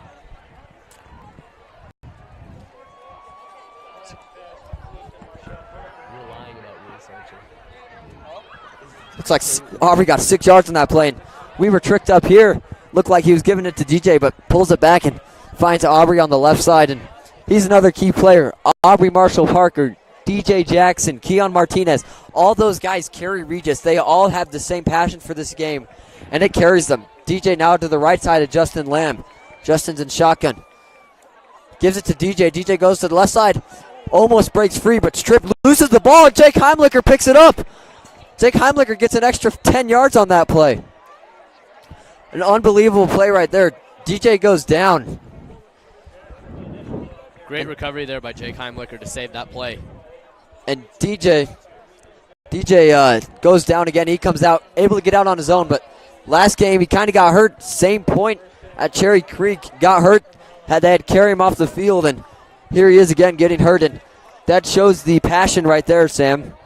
So we'll see if he's able to come back in this game. Oh, he's a tough player.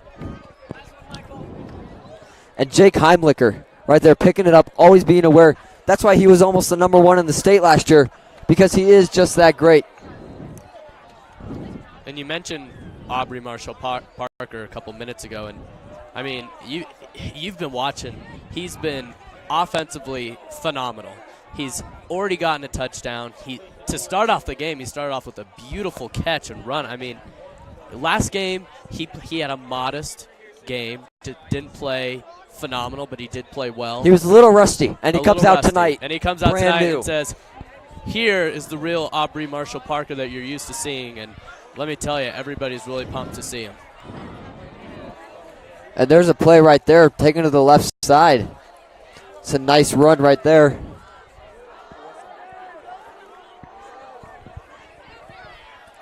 Brings us to 2nd and 1 now with 3:43 left to go.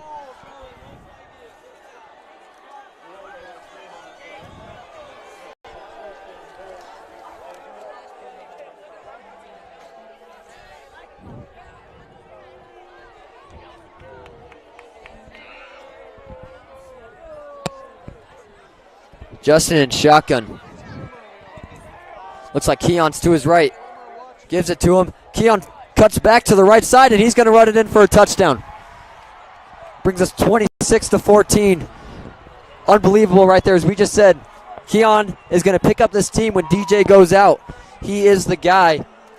And it just shows right there the teamwork, the passion they all have. When someone goes out, someone else is going to pick up his spot and show that he deserves it. You know, I feel like, Michael, that we need to come up with a nickname for Keon, and I think that nickname needs to be Keon TD Martinez. How does that sound?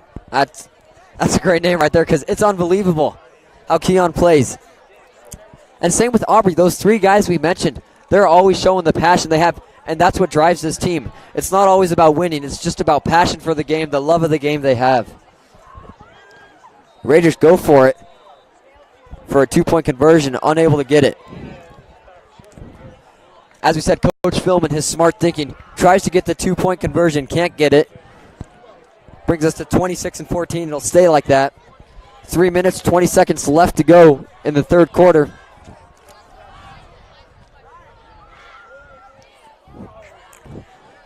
And I was talking to Coach Philman after the game last week, and he was saying, we asked him about the kick and why he's not kicking it to the end zone, and he tells us the guys that run it back for Creek and now for Mullen, they're sometimes better than the guy that's third up in that line, and so they want to kick it to him because in the long run it will help him. It'll prevent that touchdown. Looks like DJ's back in the game on this special teams unit right here. That's good to know he's okay. That's a good sign.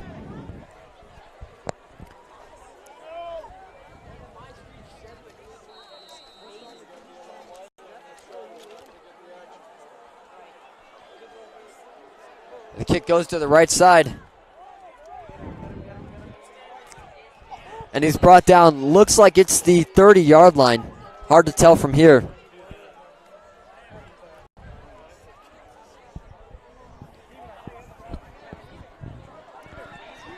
And as we said right there, it may look like that's not a good kick, but that's exactly what Coach Philman wants, not to go to the furthest guy back. Yes. And Michael, while we have this break, I'd love to mention again about our new Raider Sports Network social media pages.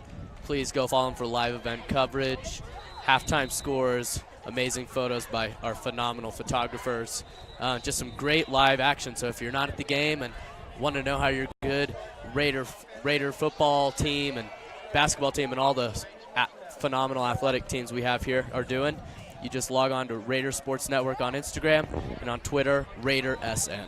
And right there, Sam, that's hurting Mullen right now as Caden Sharp on the offensive line false starts and brings them back 5 yards, 1st and 15 on the start of the drive. And that just hurts the Mustangs right now as they tried to have that momentum from the last touchdown, and now they're already brought back 5 yards.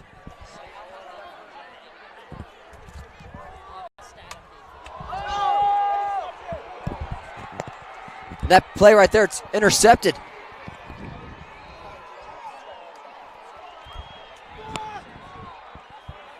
There's 2 flags on the field. We'll see what that causes. And there's another injured player for Mullen. With that injury, we're going to take a break on the Raider Sports Network. We'll be back soon.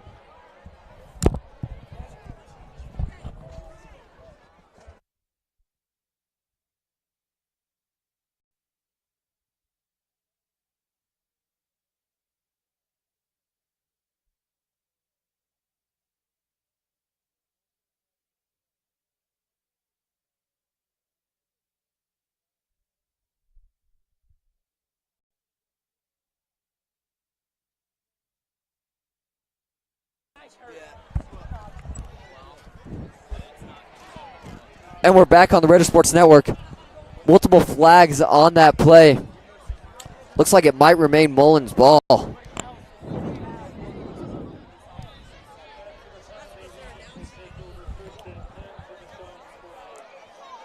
It's 1st and 10 from the 48, and it will be Regis' ball. There's a block in the back by Mullen. So it's after the interception. Looked like DJ Jackson from here. It's hard to tell. That's one of the greatest plays we've seen.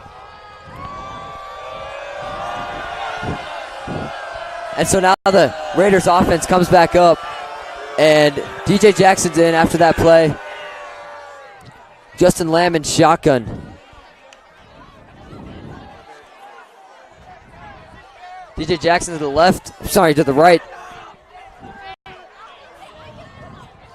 Jack Peppercorn out on the corner as a wide receiver. And the clock's going to stop as the play was still getting off the field. They tried to start play.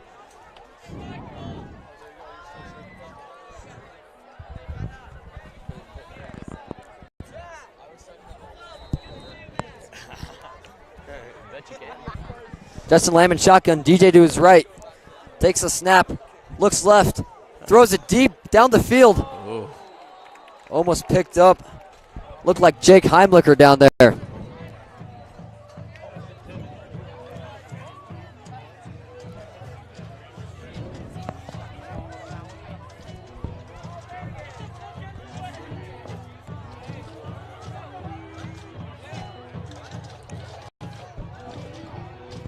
Here we go again. Looks like same setup. Justin in shotgun. DJ to his right.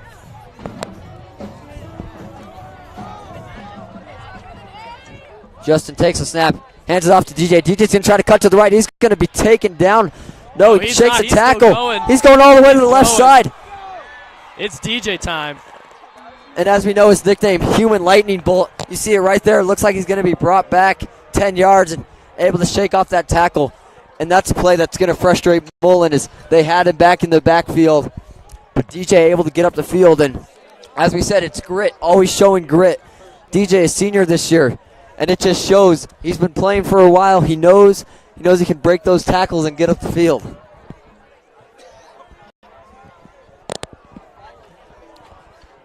Justin Lamb been in shotgun almost all night. DJ to his left. Fakes it, gives it to Aubrey Marshall Parker, who's left open. He's going to cut up the field. Looks like he'll be taken down right around the 5-yard line. And they're getting closer and closer to hopefully scoring another touchdown and hopefully blowing this game open. And again, the Mustangs taking the bait on that is play action. They thought he was giving it to DJ's. DJ's just been phenomenal all night. But no, he finds Aubrey Marshall Parker left open on the left side. Another great player for the Raiders.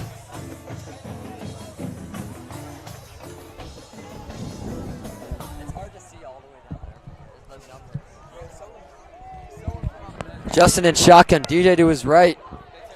Keon's to his left. He's going to give it to him. Keon's going up the middle. He'll be stopped. They're trying to push him in, but a little bit too much clutter happened over there. We'll see how far he got. Gets 1 yard on that. Looked like a lot, but instead it just took a long time for him to go down. 2nd and 4 with 2 minutes left to go in this third quarter.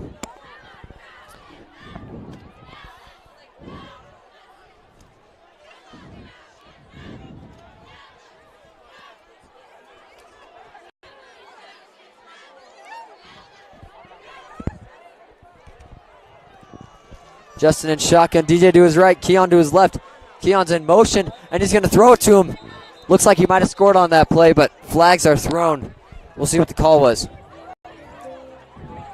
And Keon moving on that play shows right there. Mullen wasn't expecting it. Another great call by Coach Philman. He's open. Looks like he might have been able to get in. We'll see what the call is.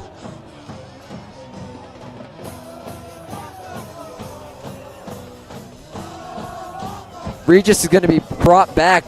Looks like 5 yards.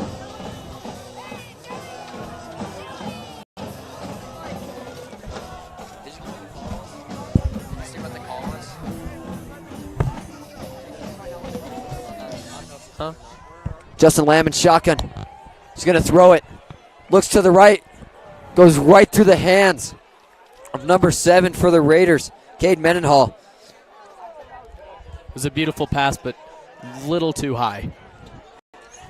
And Justin right there, a lot of time in the pocket, and that's what's helping the Raiders tonight. Is they were telling us, Ryan Tierney from Sports Analytics told us that Justin Lamb's getting about 3 seconds per play in the pocket compared to Mullen. Dominic's only getting just about 1, so that's what's helping us, and Justin's got to make that throw when he gets that much time. Looks like it's going to be a 3rd down, and Raiders really, really would like to score a touchdown here. Justin with the pass. He's going to look. Looks for Aubrey, but goes way out of bounds and bring us to 4th and 9 now. Looks like the Raiders is going to bring the field goal team unit out. But Sam, as we said, they're always trying to do something to put the Mustangs off guard. So we want to be surprised if they do a fake field goal kick right here. It could easily happen. I would not be surprised. As we've been talking about, they're hoping to get the most amount of points they can to blow this lead open. And it looks like they'll just take that field goal. And it goes off the post to the left. And that's going to keep it at 26-14.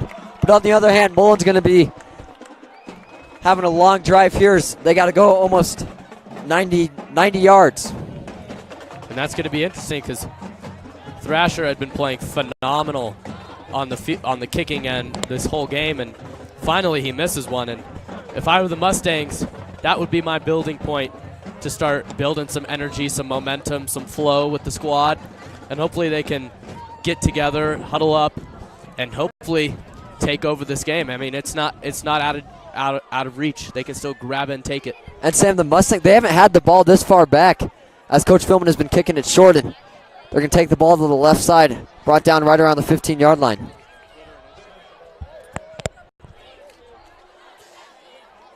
A minute left to go in the third quarter. 26-14, Mustangs ball. We'll see how far they can get down the field by the end of this quarter. 2nd and 6 on the 24-yard line.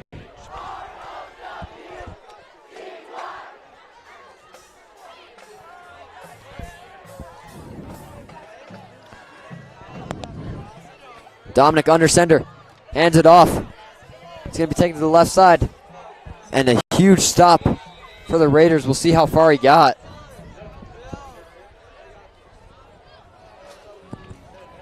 It was great defense by the Raiders there, but as you can see, it was getting just a little chippy. 3rd and 5 on the 24. Didn't look like they got anything. I'm sorry, they got 1 yard.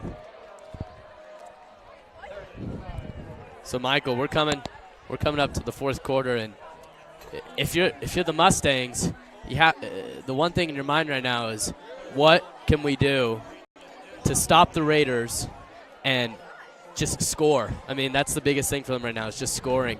And as I said, it's not out of reach. They can still easily come back, but it's with up to Moon the and Raiders. Dominic, if they can work together, we definitely won't be surprised if they can pull this game back together.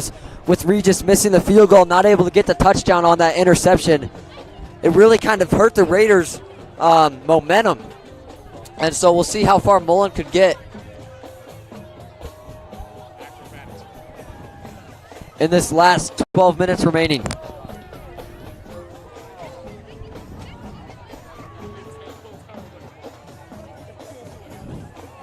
So this is going to be the biggest drive for the Mustangs right now. If they can get it down, it'll really help them. If they're stopped here, they're probably going to go for it with only 12 minutes left and a whole lot to go. Yes. The big thing for them right now is opportunities, and any opportunity they get to get the ball moving, they're going to take it.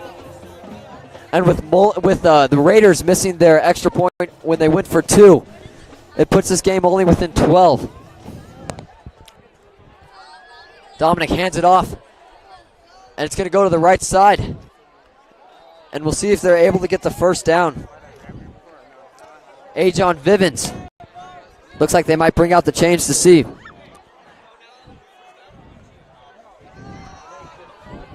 It's 4th and inches now. Mullen Mustangs, of course, going for it as they need this. Players on the sideline trying to get the student section cheering. Hands it off, and he's going to be stopped by the Raider defense. Doesn't look like they were able to get anywhere. Phenomenal defense there. And if the Raiders do get the ball here, it'll be on the 29-yard line. It'll be easy for them to score, if not just a field goal. And you can see the excitement from Jake Heimlicher all the way from here, pumping his fist. He's excited.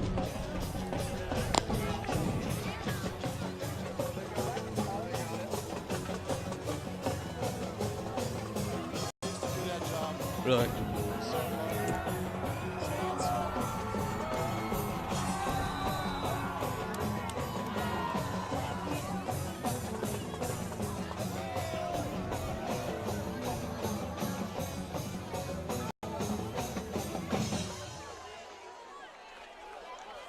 Looks like they will be punting it on this play. Oh, I'm sorry, turnover on downs. Great stop on that 4th down. Justin Lamb and shotgun. Keon to his right, DJ to his left. Pump fake to DJ, gives it to Tama Tuateli. Tuateli, who we weren't expecting back there, and there he is. I thought it was DJ Jackson from here, but no. Tuateli able to make that play, and a great call by Philman with the option. You're talking about another animal over there, Michael. DJ Jackson and Tama Tuateli are both. Those guys are just, they're crazy. They're highlight reel players.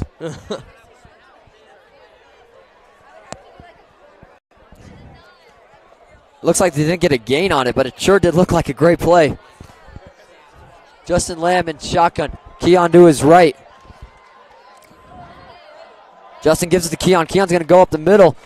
Tries to cut to the right side. And a few yards on that play.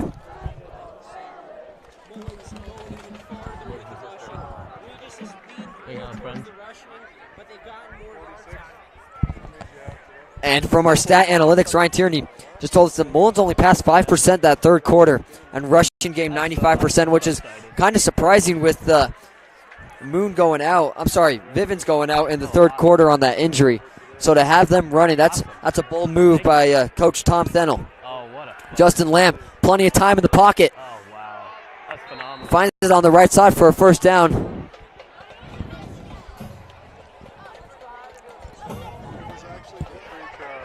Cade Mendenhall on that play, who's also had a phenomenal game tonight. And you know, Sam, it's funny how when the whole team has a phenomenal game, of course they're going to have the lead. Great to see. 9:55 left to go in this fourth quarter. Mullen needs the ball. They need a stop here, a type of turnover to try to help them out.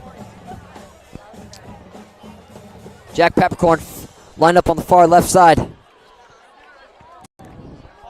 Right next to him, another receiver spread out about 10 yards. And Justin Lamb in shotgun. DJ to his left. Looks like Keon to his right. Gives it to Keon. Keon's going to go up the middle. Martinez, the beast. Breaks a few tackles. Cannot eat his way through. And gets about to the 9-yard line.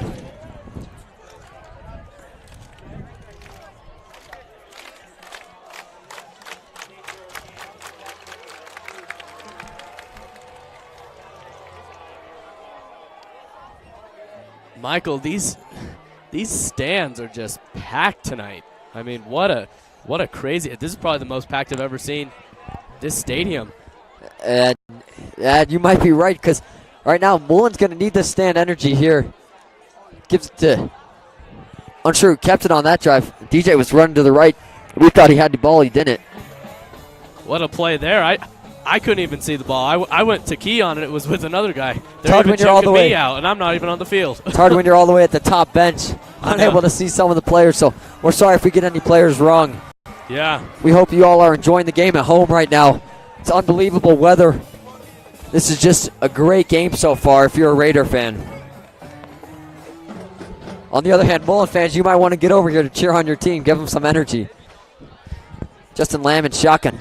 Gives it to DJ. DJ's going to get stopped 4 yards back. Justin Lamb trying to get a flag. Unsure what he's asking for. It looked like a clean play from here. And DJ also upset. Loss of 5 yards.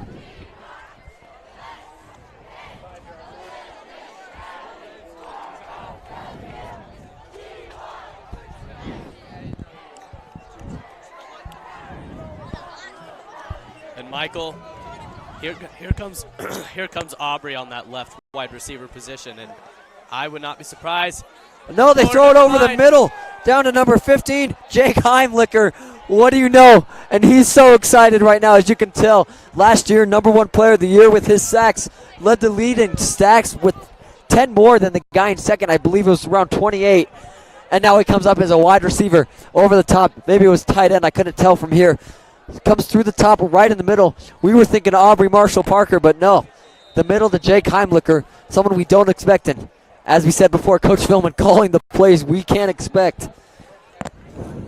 You know, Michael, if I were the Raiders right now, I'd be so thankful for the depth on that bench. I mean, with DJ, Keon, it's everyone, defense, offense, you name it, they have depth.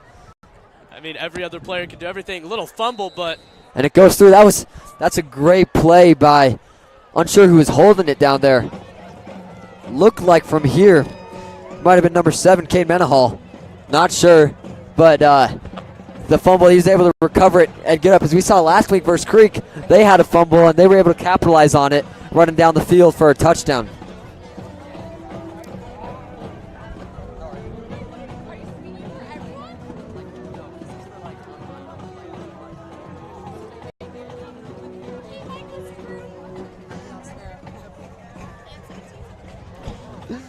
so we're now entering 7 minutes, 52 seconds with the score 33-14. And that changes the momentum a lot, Sam, as Mullen Mustangs, they're trying to get louder, but Regis with the student section that's packed right now, it's kind of unbelievable how great they're playing. And they wanted this win bad. They weren't able to get it last year. They were actually shut down, not able to score anything last year. And this year they come out wanting this win, and they sure did look like they might get it tonight. 33-14 the score now.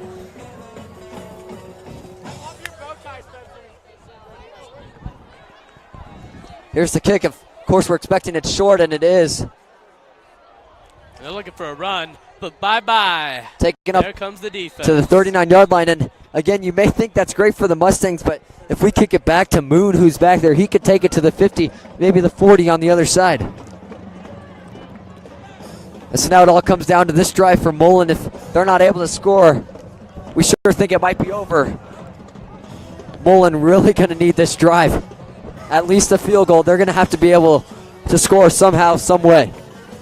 And let me tell you, Michael, get ready to see this freight train on this Raider defense take over. I mean, they want to make sure that they can seal the deal and make this Mullen team not have any chance to even score. I mean, their goal right now, and I could just tell by how competitive they are right now, that they just want to kick their way off the field. I mean, I'm excited. This has just been phenomenal. And it looks like DJ's injured on the play. And man, Sam, it really hurts the Raiders. He's been injured at least 3 times. At least he's been down 3 times in the last 2 games. And it's really kind of affecting. He's able to get up, but it puts the coaches, probably his parents, his family members, they all worry about him when he goes down like that. Football's a tough sport. He's able to get up on his own, walk off the field, and he's such, as we say, a player with passion. He'll come back in the next drive because he's just that guy. He has a lot of heart, never gives up no matter how hard the hit is. I mean, as Michael just said, during that Creek game, there were so many times where we were scared that he might be injured, and then he gets right back up. Exactly. And a deep pass, bomb. A Hail Mary to the right side, and it's caught by number 80. He's going to take it all the way in. An unbelievable play by the Mustang. That's exactly what they needed right now. It's like it was Wynn Henderson, a junior for the Mustangs, with coming up with that play. A great throw by Dominic. As we said, he has accuracy, he has distance, he has everything the Mustangs need, and they showed it right there. A 61-yard play right there, and Mullen is excited right now, and that's really going to help him. And let me tell you, Michael, that is a very, very big plot twister. I mean, obviously the Raiders are still in the lead by 13, what could be 12, unless they score this one. And no, it's blocked. A great play. Phenomenal defense. And Sam, I was just told that, oh, by the way, that was Patrick Rowe on that stop, and I was just told by Sports Analytics, Ryan Tierney, who was here at halftime, told us that Dominic had 8 seconds in the pocket on that play, and that's what allows him to get that. When you get 8 seconds in the pocket, you have plenty of time to find the open guy, have your receiver get open, and that's what happened right there for the Mullen Mustangs. We'll see what they do on this kicking. Sam, with this less than 15 seconds, I think that drive was unbelievable. And it really shows how lackluster their defense was on that play, and I can tell you the main thing going through their mind now is they need a quick recovery. They need to get, hopefully, a touchdown here, some kind of score, just kind of take their time, because really, the clock's on their side. I mean, right. There is only 7 minutes and 38 seconds. But at the same time, that was an 8-second play. Yeah. Right there, they had one throw, and that was it. And if the Mustangs get the ball here, not sure what they're doing, Regis is expecting the onside kick, and that's exactly what they're going to do. And no, they kick it deep. No one's back there. That's going to go to the end zone. DJ Jackson was around the 20-yard line. It went past him. That's a smart play by the Mullen Mustangs. Able to see that coming.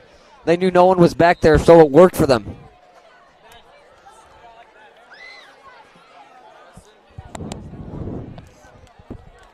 So, Michael, I'm interested what you think about really this offense, because in my opinion, the defense has been pretty steady, but on the offensive end, as far as Justin Lamb and the quarterback plays, I don't know about you, but I'm not feeling that he's really in it right now, because his throwing is not what I'm used to seeing. I mean, he's a phenomenal thrower. I mean, he's very good, but I'm not seeing the normal Justin And that's Lamb. what Coach Philman was, as you could see, Coach Philman knows it too. He's not going to say anything, but he knows it. That's why they're doing 75% passing right now. 75% rushing, because they know that Justin's not having his best game tonight, which is okay, because DJ Jackson, Keon Martinez can step up in their role and take over, along with Jake Heimlicher on defense. Just unbelievable. The guys that have heart show it. Regis on the 20-yard line. Looks like Keon to the right side of Justin. Justin's in shotgun. I don't know. Gives it to Keon. Keon's trying to cut to the left side. Is stopped by the Mullen defense. Just a great play right there.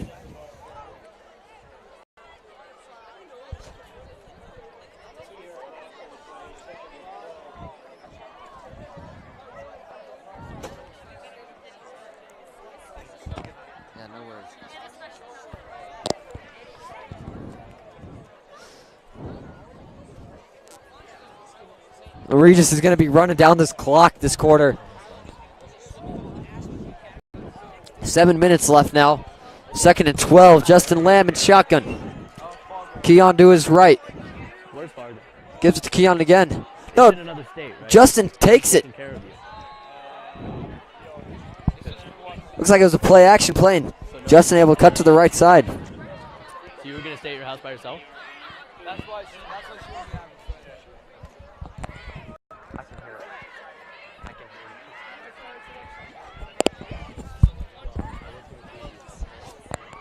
Regis now 3rd and 10, right back where they started.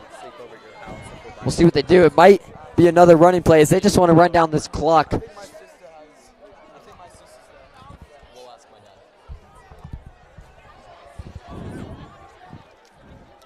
On the far left side, looks like Cade Menahall.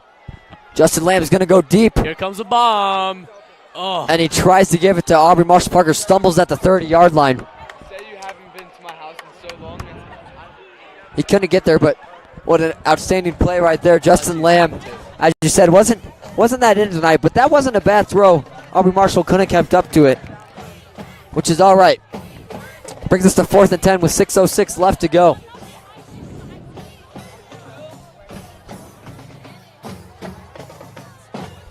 Michael, I'm not super impressed by the Raiders' offense and just their whole mentality right now. I mean, it's really slow. But they have DJ Jackson and Keon They Martinez. do. But when the whole team doesn't work together, they don't have the energy they need.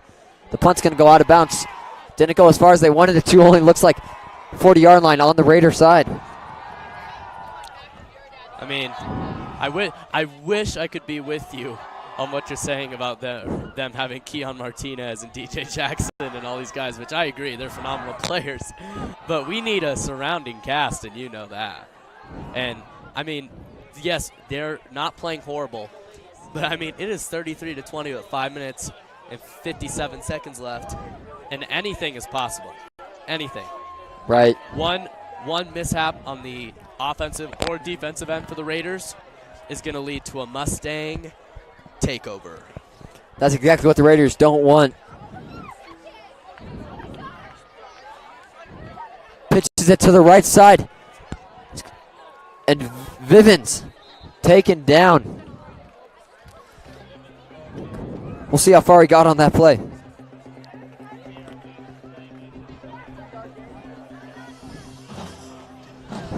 And Sam, as we've heard before, sometimes the Rowdies do turn out better than the cheer team that the Raiders don't have. So, looks like it might help us tonight with a score 33-20. 5 minutes, 30 seconds left to go. 2nd and 7 for the Mustangs. Dominic in shotgun, trying to save as much time as possible.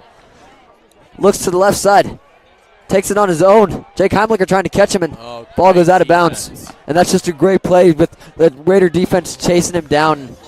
Just an unbelievable play right there.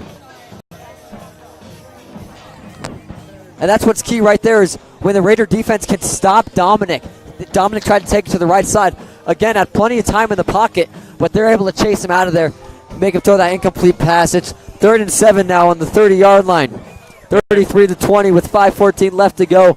You can feel the energy in this stadium right now. I can. And you can see from here that the Regis student section is really getting excited, hoping to make a stop on this play. And looks like there's a false start on it. That's really going to hurt the Mustangs now. They're going to go to 3rd and 12 on that. And that's twice they've had that tonight, where it's just a silly mistake that's going to hurt them. Brings them back to the 35-yard line.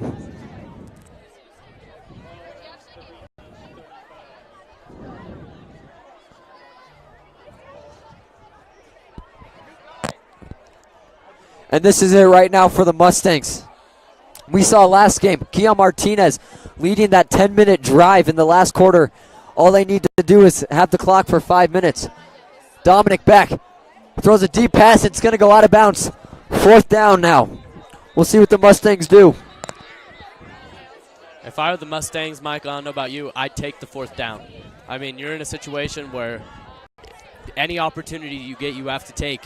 And especially with only about 5 minutes left, I mean, you can't really give up on these types of opportunities. So if I were them, I'd take it. But the one bad thing about it is they have 12 yards, and right, and you can see easy. the coaches pacing right now.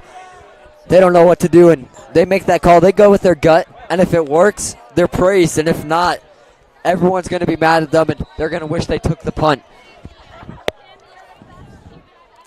And this comes down to the line right here. 4th and 12, 5 minutes left to go. This is it, Sam. This is it right here. The game is going to depend on this play. We'll see what happens. Looks like Moon is right next to Dominic. I'd be surprised if he gives him the ball, but at the same time, he can drive it. Dominic throws deep to the right side. And the pass, it looks caught, and it's going to be taken for a touchdown. Mullen Mustangs, a throw to Alonzo Moon. An unbelievable play right there.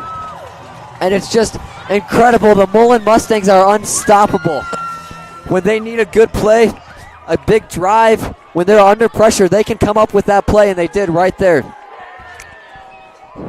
They're still down, though. They're not in field goal range. If they got the ball back, they need to score another touchdown no matter what happens here, if they get the 2-point conversion or if they get one. And they're just going to take the 1 point as it won't affect anything. And the kick is blocked. It looks like it was blocked by Jake Heimlicher. And that's unbelievable right there, holding it to 33-26. Jake excited on that play. And right there we saw a blocked field goal is going to change the momentum. Looks like most of the Mustangs fans didn't even notice that an extra point was just blocked, but it was right there by Jake Heimlicher, and that really kills the momentum for the Mustangs as they couldn't complete that. Michael, I think I know what time it is. I think it's Jake Heimlicher time. I think so. Jake Heimlicher with an unbelievable game tonight. We've seen him everywhere, offense, defense. He even had a touchdown catch, and he was known for his defense, and it's unbelievable, Sam, what this team can do, always throwing surprises at us.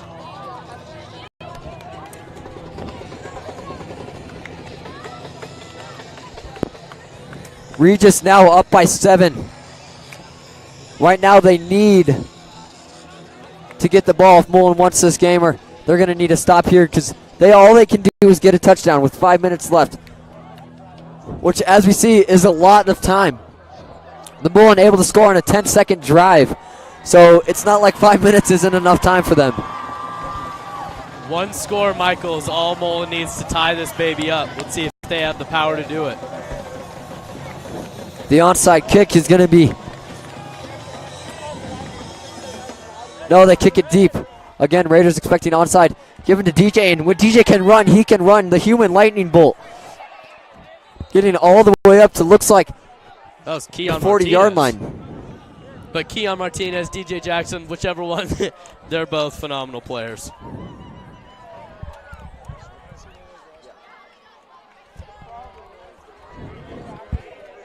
Keon and DJ, they're both so good. They're both so talented. You never can tell the difference, especially when you're on the top row of the bleachers. I know, in the Mullen section. Who's very excited right now. They're pumped right now. They're expecting this win. They're expecting to come out of this only down by 7. I would not be surprised if they scored with the way they're playing.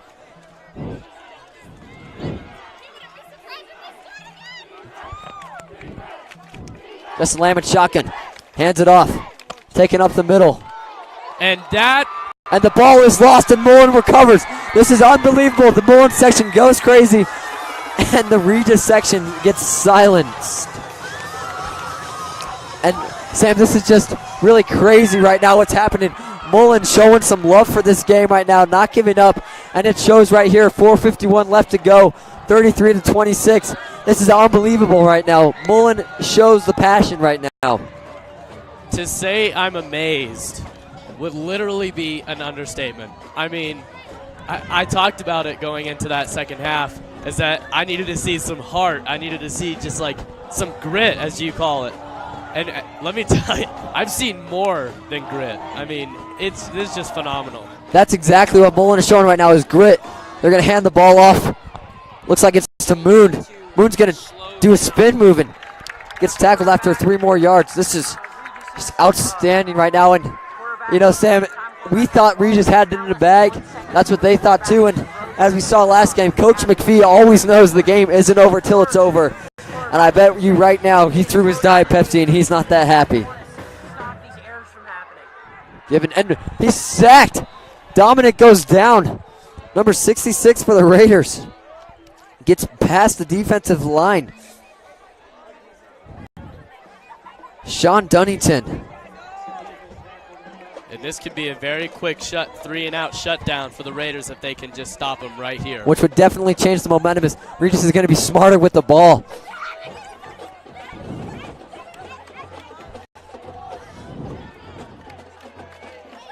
This is really unbelievable what's been happening tonight.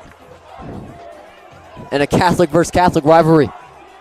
Dominic looks to the right side, unable to get the first down as he goes out of bounds. He's going to be short, it looks like, from here. Actually, but the chains are moving. The chains are moving, so it's going to be 1st and 10 for the Mustangs. Something they needed, and I don't want to call it lucky, but at the same time, it sure does look lucky. Coming up with all these plays, getting that opening, and it's really just helping the Mustangs.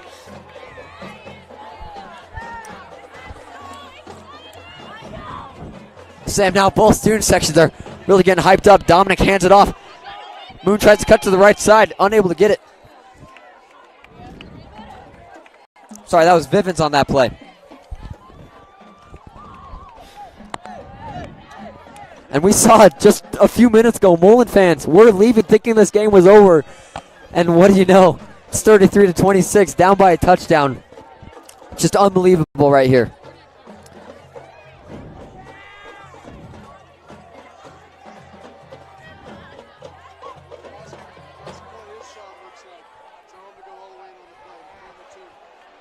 And the ball comes out. It's going to be recovered by the Raiders. No one's near him. Here he goes. The 30, the 20, the 10. And a touchdown for the Regis Jesuit Raiders. That's unbelievable right there. Gino Macias, who's on varsity baseball, varsity football, just a stud right now.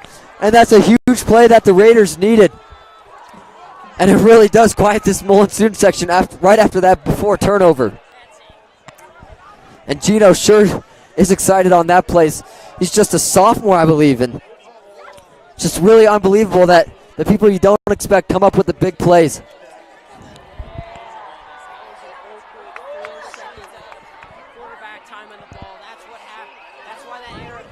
And so right there, it was just a half a second that Dominic had in the pocket, and it shows when you don't have time in the pocket, it's really going to affect your team. And right there, you saw it hurts them. When you have a half second and the offensive line isn't doing their job, it's really going to show on the team, and it hurts them so much right there. Now the Raiders are going to go for that extra point, and momentum switch is quick. It's really unbelievable. And Sam, as I was saying, Gino Macias, he's on varsity baseball, varsity football. It's outstanding what he can do. He's just built big, works hard, and it shows right there. The kick for the Raiders is good, 40-26. So it looks like the kick was wide.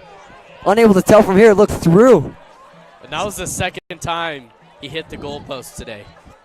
Second time. Ryan, did that go off the goalpost? Yeah. That's the second time it goes off the goalpost. Something you don't expect. And there again, the momentum shifts to the Mullen Mustangs. And in tradition, the Regis flag goes by the Raider section after that touchdown. And Sam, we haven't had the best kicker this year. They're kind of still looking for one. They pulled a soccer player just to kick for this game because they're worried they don't have a kicker this year.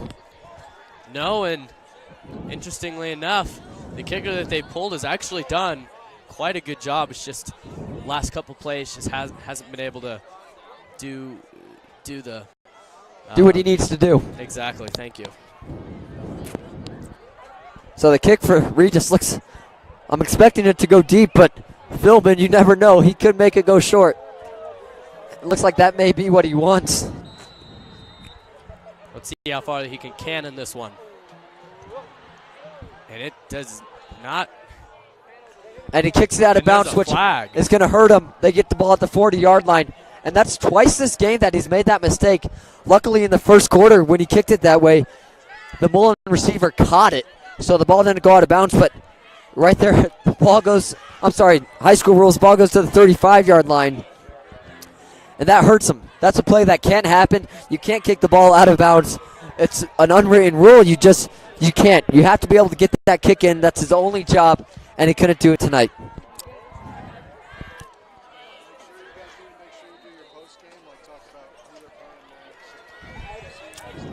The way this game has been going is just unbelievable. 39-26.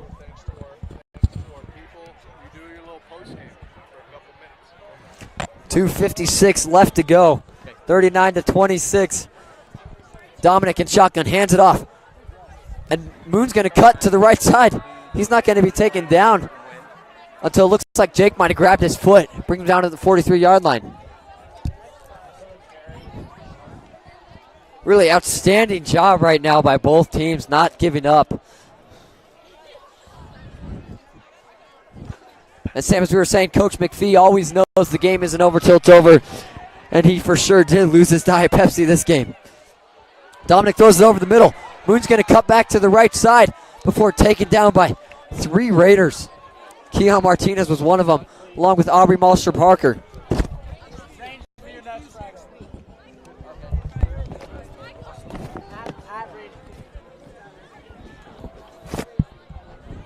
And given to Moon. Moon's going to cut to the left side. And again, taken down by number 2, Gino Macias. And Gino, just outstanding tonight. Unbelievable how great he's playing.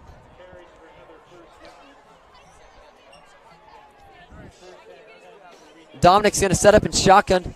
Looks to the right, throws to the right. What a bullet. And hits right to number 60. He's going to cut back. And again, there's the grit that's shown by number 17. And Michael, I think with a minute 51 left, it's coming. It's going to be very, very, very, very tough at this point in time to have any kind of comeback. And the chances of them winning, and I'm not the type to be negative, but are pretty close to not going to happen. So, but it's been a very energizing game and a lot of twists and turns. I would not have expected the Mullen Mustangs to come out and just exceed expectations that Michael and I came up with, and I bet the coaches probably had similar. And I'm very, I wouldn't say I'm proud, but I'm amazed that they were able to come out and just completely change the way they play. It's definitely unbelievable how great they've been playing. Both teams not giving up. Timeout was called right there, and it all comes down to this. A minute 51 left to go. 39-26. The Mullen Mustangs right back where they started. They were within a touchdown and then lost that lead. So we'll see what they come up with here. Dominic in shotgun. Looks like Moon is to his left.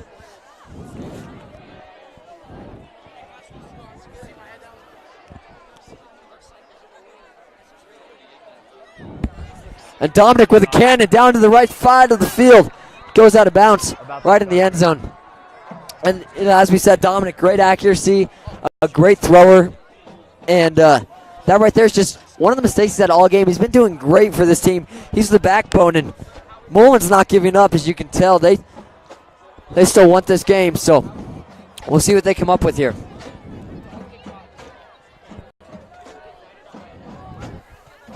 A minute 47 left to go. 3rd and 5 for the Mullen Mustangs. I'm not going to be surprised if they get it. They've been getting it almost every play. Dominic takes it. He's going to look deep. Finds the right side, and it's complete. Cuts back to the left, a spin move. I'm not sure if that's going to get him far enough. The clock's still going to run. And it's 1st and 10. A great throw by Dominic that's just really leading this team. And, you know, he makes an error and comes right back out with a nice pass. Dominic again throws to the right side. The throw's high. Able to bring it down. And Mullen's going to run pretty far down the field. Hard to tell from here. Sam, what do you see? I'm kind of with you. I can't really tell, but the bench for the Mustangs were going insane, so something must have happened, and they must be close. And looks like it was an 11-yard gain. They're on the 1-yard line, so this is going to be a really key play for the Mullen Mustangs right here. If they get this, they might be back in this game if they receive that onside kick. And Sam, we think it's over almost after every drive, and Mullen comes right back with a huge drive.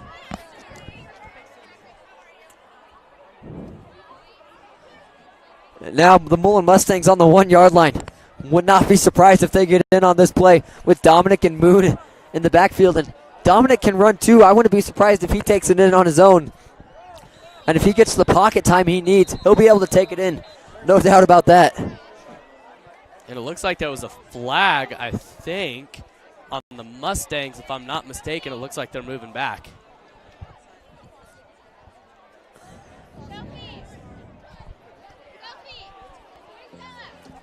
Might have been offsides. Hard to tell from here. Hard to see, too, as Mullen Mustangs are getting excited. Everyone's standing up. Just outstanding. Mullen's moving back. Looks like it was more than 5 yards. It might be something else other than an offsides.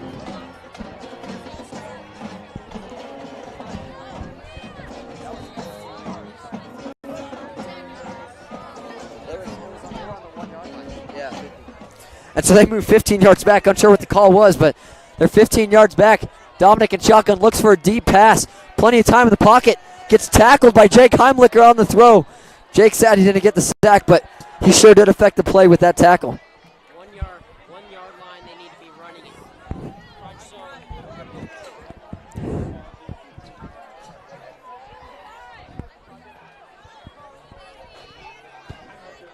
Right now, this is just outstanding right now by the Mullen Mustangs, showing grit, showing teamwork, and this is what it all comes down to, Sam. We've said it a couple times. We think it's the last play that they're going to need, but no, they come back with an unbelievable drive. A great throw by Dominic, great run by Moons, and Dominic plenty of time in the pocket. Throws to the left. Double team was Moon. Aubrey Marshall Parker and DJ both double teaming him. And that's just an outstanding play. It looks like that's going to be 3rd and 16. A minute 12 left to go, 3rd and 16. This is going to be hard for the Mustangs, but again, I would not be surprised if they can pull this off. They're an outstanding team. They show love for the game, passion.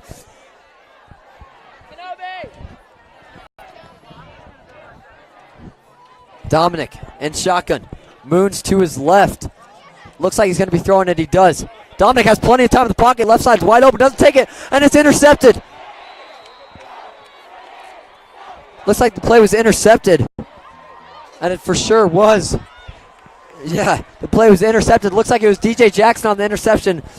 And Sam, at the same time, I don't think some of the Mustangs student section is paying attention to this. They cheer on that play, but it was a Raider interception. So Raiders are going to have the ball now on the 20-yard line.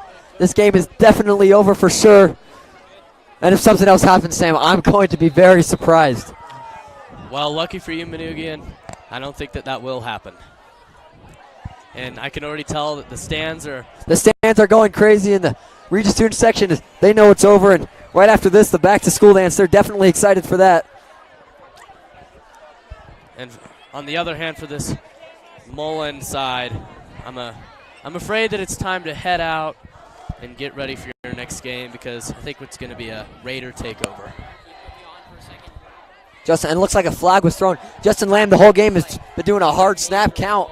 Looks like he might have got someone to move. I'm sorry, that was on the offense. First and 15, a false start. And tonight was a freshman fun day. The freshmen ran out on the field before the game, and a lot of fun for them. We have a freshman here with us. What'd you think of it? He tells us it was a fun experience. And, it's always great having freshmen go out on the field, involving them in the game. And flags are thrown. Unable to see what happened here. Sam, could you see it? I couldn't. It sounds like they're getting might have been a turnover. Again. Hard to tell from here. We said the Mullen student section has been just packed tonight. Not usually what we expect in the far right corner of the stands.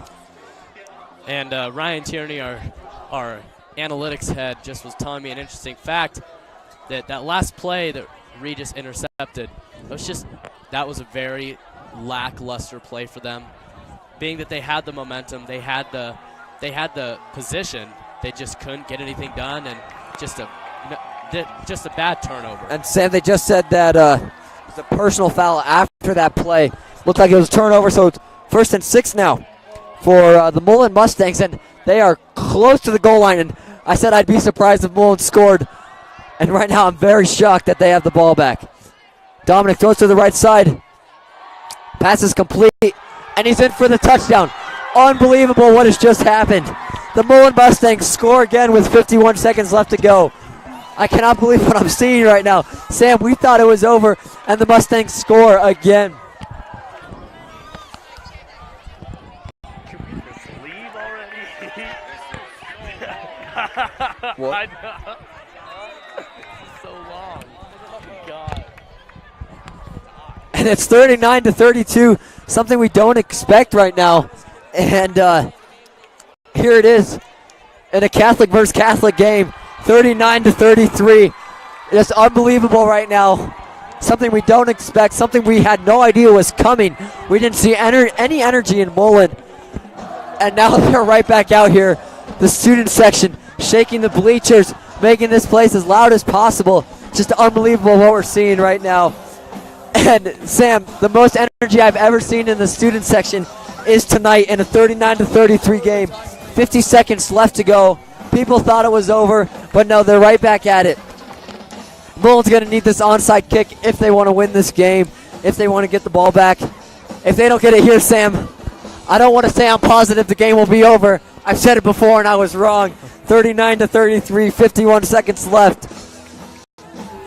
Unbelievable what we've seen tonight. This is really going to be important right now for the Mullen Mustangs. If they can get this, this will be one of the closest games we've seen. Onside kick.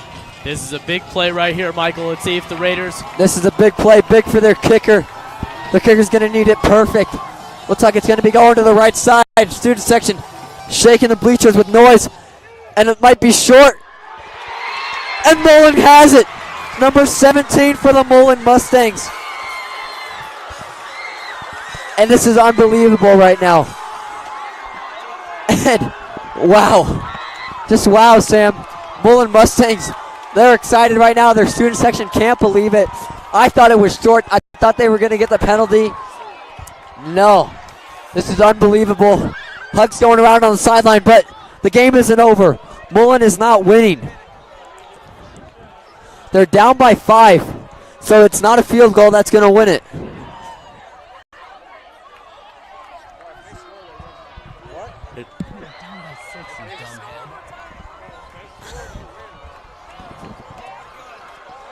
I'm sorry, they're down by 6, and so they're still going to need a touchdown either way. So no matter what, no matter how far they get it, this drive does not matter unless they get this touchdown here. That's exactly what Mullen needs.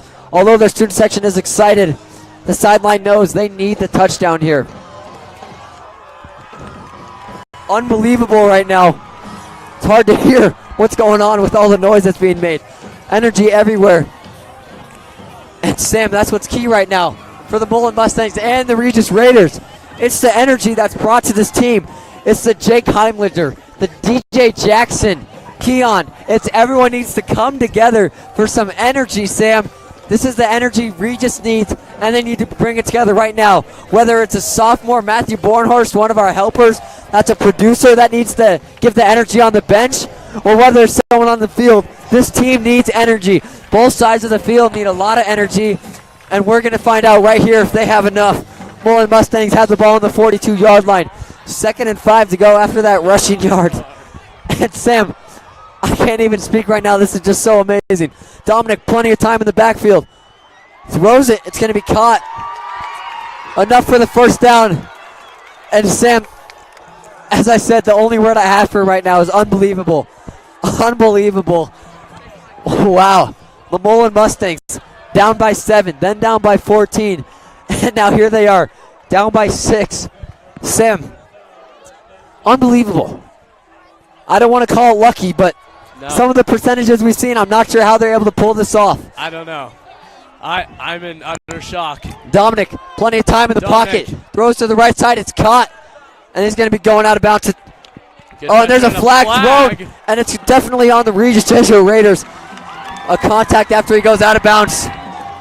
And Sam, that's the mistakes Regis can't handle. He goes out of bounds and tackles him. He knew he was out of bounds. Not sure why he needed to tackle him. He does anyway. And that hurts him, Sam. That hurts him. It's a selfish play. He was angry that he couldn't get the interception, couldn't knock down the pass. So to bring out his anger, he shoves him in to the sideline when he was already out of bounds, and that really hurts him. At least that's what I believe. I'm not for sure, but sure is what it looked like from here. They're moving up, Michael, and all I can tell you is my stomach hurts. I mean, I'm feeling the same thing. The energy has definitely been brought up on the Mullen side, and Regis needs it. As we said, Regis doesn't have a cheer team, so it's right now it's up to the guys, the rowdies as we call them, that really needs to hype up the Regis energy. We don't have chants like Mullen. We don't have anything like that. We just have our rowdies, and they need to give us the energy. Looks like a timeout's going to be called. With that timeout, we're also going to take a timeout on the Raider Sports Network. I'm Michael Manoogian along with Sam Stern. We are Regis Jesuit.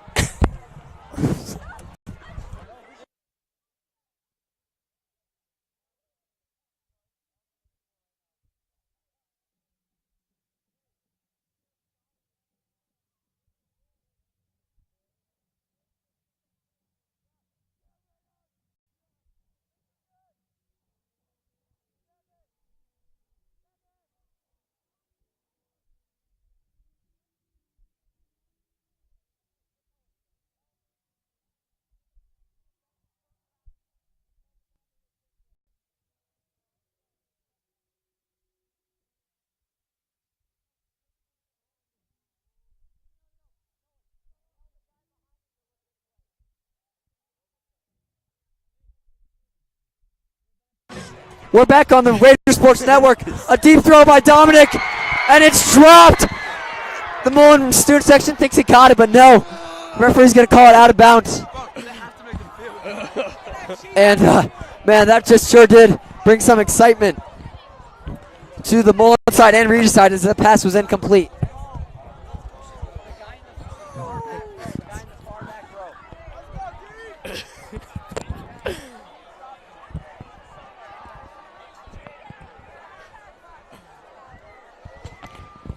And Mullen trying to figure out what their next play is going to be. The play worked great, but they couldn't come up with it. It looks like it was Moon with the incompletion. And Dominic, plenty of time in the pocket. Jake's going to get him. Jake grabs a leg. No! Yes! And it's going to be blocked. Yes! DJ Jackson coming in right there. Defense, and we're getting pumped. And this is unbelievable right there. And Jake had Dominic by the leg. It was unbelievable. It was unbelievable that he couldn't bring him down, and Dominic's still able to make that throw. And that right there is what holds the Mullen Mustangs 3rd and 10 now on their 33-yard line. It looks way closer from here, but they still have 33 yards. 17 seconds left to go. This is Catholic versus Catholic, an unbelievable game. And it's time to get hyped. This is the last chance right here for the Raiders to get a stop and to ruin the chances right here. Let's see if they can do it. Dominic, right plenty of time in the pocket. Looks over the middle, and it's intercepted by the Raiders. Actually, there's a lot of confusion going on. Mullen Mustangs student section cheering, so was the Raiders. Looks like an interception from here. Unable to see it. It's hard to see from here, especially with there was a bunch of excitement coming from the Mullen Mustangs student section. Unsure to see what it is. I thought it was an interception.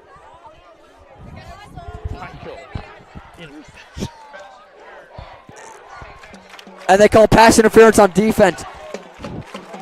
And that's really going to hurt the Raiders right now. 3rd and 10. We're really hoping that they can stop them here. 3rd and 7. And they're on the 7-yard line. They are close. They're closer than they've ever been. The 7-yard line, 7 yards to go. Doesn't seem like a lot, but right now, it's more than you can imagine for the Mullen Mustangs. Dominic under center. Hands it off. They're going. Give it to Moonen. Boom! That is what you call the Raider wall. And there's 6 seconds left to go. Defense. 6 seconds left to go. Mullen's going to call a timeout. 4th and 3 now. They are so close, but so far. And we're leaving. And remember, a Mullen Mustang touchdown with an extra point's going to end this game right here. So right now, all the Raiders are thinking about is stopping this touchdown. If they can't do it here, Mullen has 6 seconds left to win this game. Unbelievable. And they really need to stop this passing game. And Mullen takes a timeout. We're also going to take a timeout on the Raider Sports Network. I'm Michael Manoogian along with Sam Stern.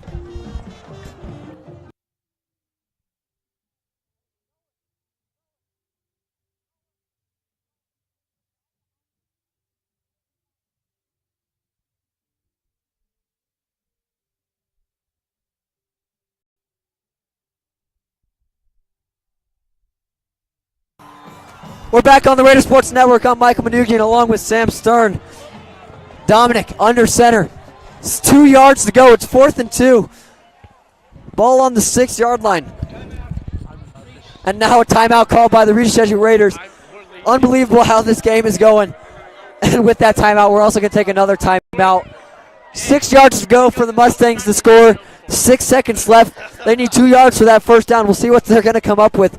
An unbelievable game in the Catholics versus the Catholics. I'm Michael Manoogian with Sam Stern on the Raider Sports Network.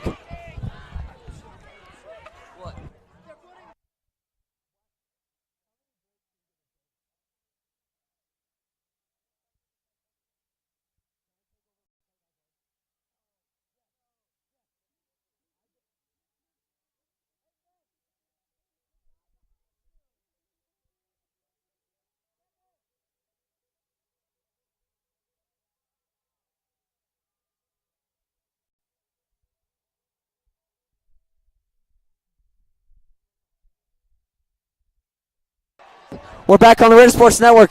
I'm Michael Manoogian with Sam Stern. This is it. Dominic in shotgun. Looks right, throws right. And the Mullen Mustangs have just completed a touchdown. We're in shock right now. This is unbelievable what's going on. It's a tie game right now with 2 seconds left. This is unbelievable what's happened. And there's 2 seconds left. And they need this block. Jake Heimlicher, if he can hear me right now, Jake, we need you. We need you, Jake. This is it. You're our guy to block extra points. You've done it before. And this is it. Jake Heimlicher, the guy. He's blocked them before. He blocked it today. This is where we need him. And remember, an extra point is just not another kick. There's been 2 missed by Regis, 2 off the post. This is not over yet. Although you may think it's over, it's still tied. 2 seconds left. Regis has missed 2 extra points. And with the pressure on this kicker, I'm not surprised if they miss another one. And Coach Philman, I can tell you right now, is scared.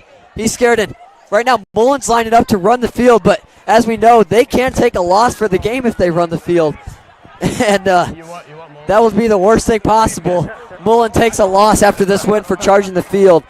They're also charged a couple $1,000s when they charge the field, and I don't want to say this too loud. I'm kind of hoping they charge it. And they're all lined up at the fence. This is unbelievable. Mullen can definitely. What?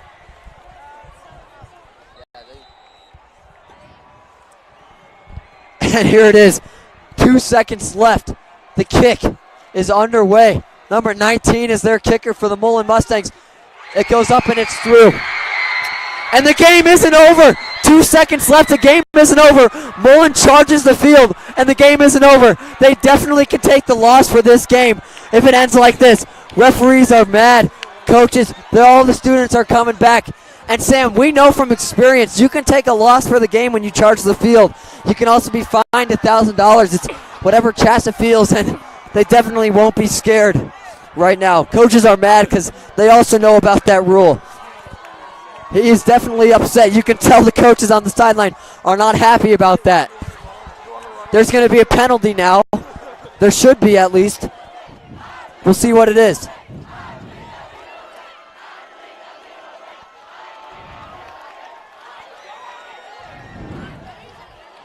And Sam, we have Keon Martinez, DJ Jackson, who should receive this kick. They're one of the best runners in this game, and if they can get this and return it back, it'll definitely change the outcome of this game.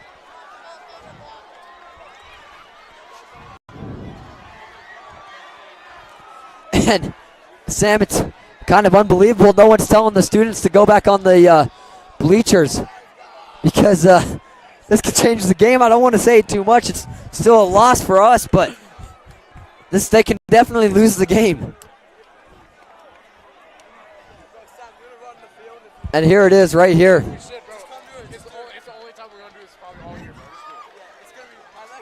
Mullen expecting a squib kick. Raiders expecting a squib kick. This is it. It all comes down to the wire right here. And we'll see what happens. Keon Martinez, DJ Jackson, both two great athletes who can definitely return a kick. And Mullen fans getting very excited. Still 2 seconds left to go. And this would be really outstanding if DJ can return this. And here it is. This is it. They're going to pitch it all the way. DJ's going to take it. Can he get the ball off? And no, he can't. The Mullen student section charges the field. And Sam, we know they can take a loss for this. So we'll see what Chassa decides. We know from experience last year, Regis was fined $1,000 for charging the field after a game. So we definitely will see what happens to Mullen. And we want to thank Jake Stuart as our producer, Nolan Meriweather on camera, Ben Martin on camera, everyone who's been here tonight, just helping us out, Sports Analytics, Sam Stern, our color guy, and it wouldn't be possible without everyone working together. And Nick Sangalis, who was here in the first and second quarter. It's really not the way we wanted it to turn out if you're a Raider fan, but this is it. Final score. Sam, let us know what it was. It was 40-39. 40-39. Sorry, we're in shock right now. We couldn't even remember. It's just really unbelievable right now. And Sam, any words you have to add? What a game. Just well played by both teams. Just Raiders just couldn't pull it out. And just a great game. Please join us for, okay, here comes Michael Manoogian. And we're going to add Ryan Tierney on this show really quick to help out Sam on some sports analytics. All right. So second quarter, it was looking good for the Raiders. They kept Mullen in check with their rushing. But late third quarter, fourth quarter, Mullen turned on the passing game. They have an excellent quarterback, and that's really where this victory here came from. That's really all we have. Thank you very much for watching Raider Sports Network. Have a great night. We'll see you next week.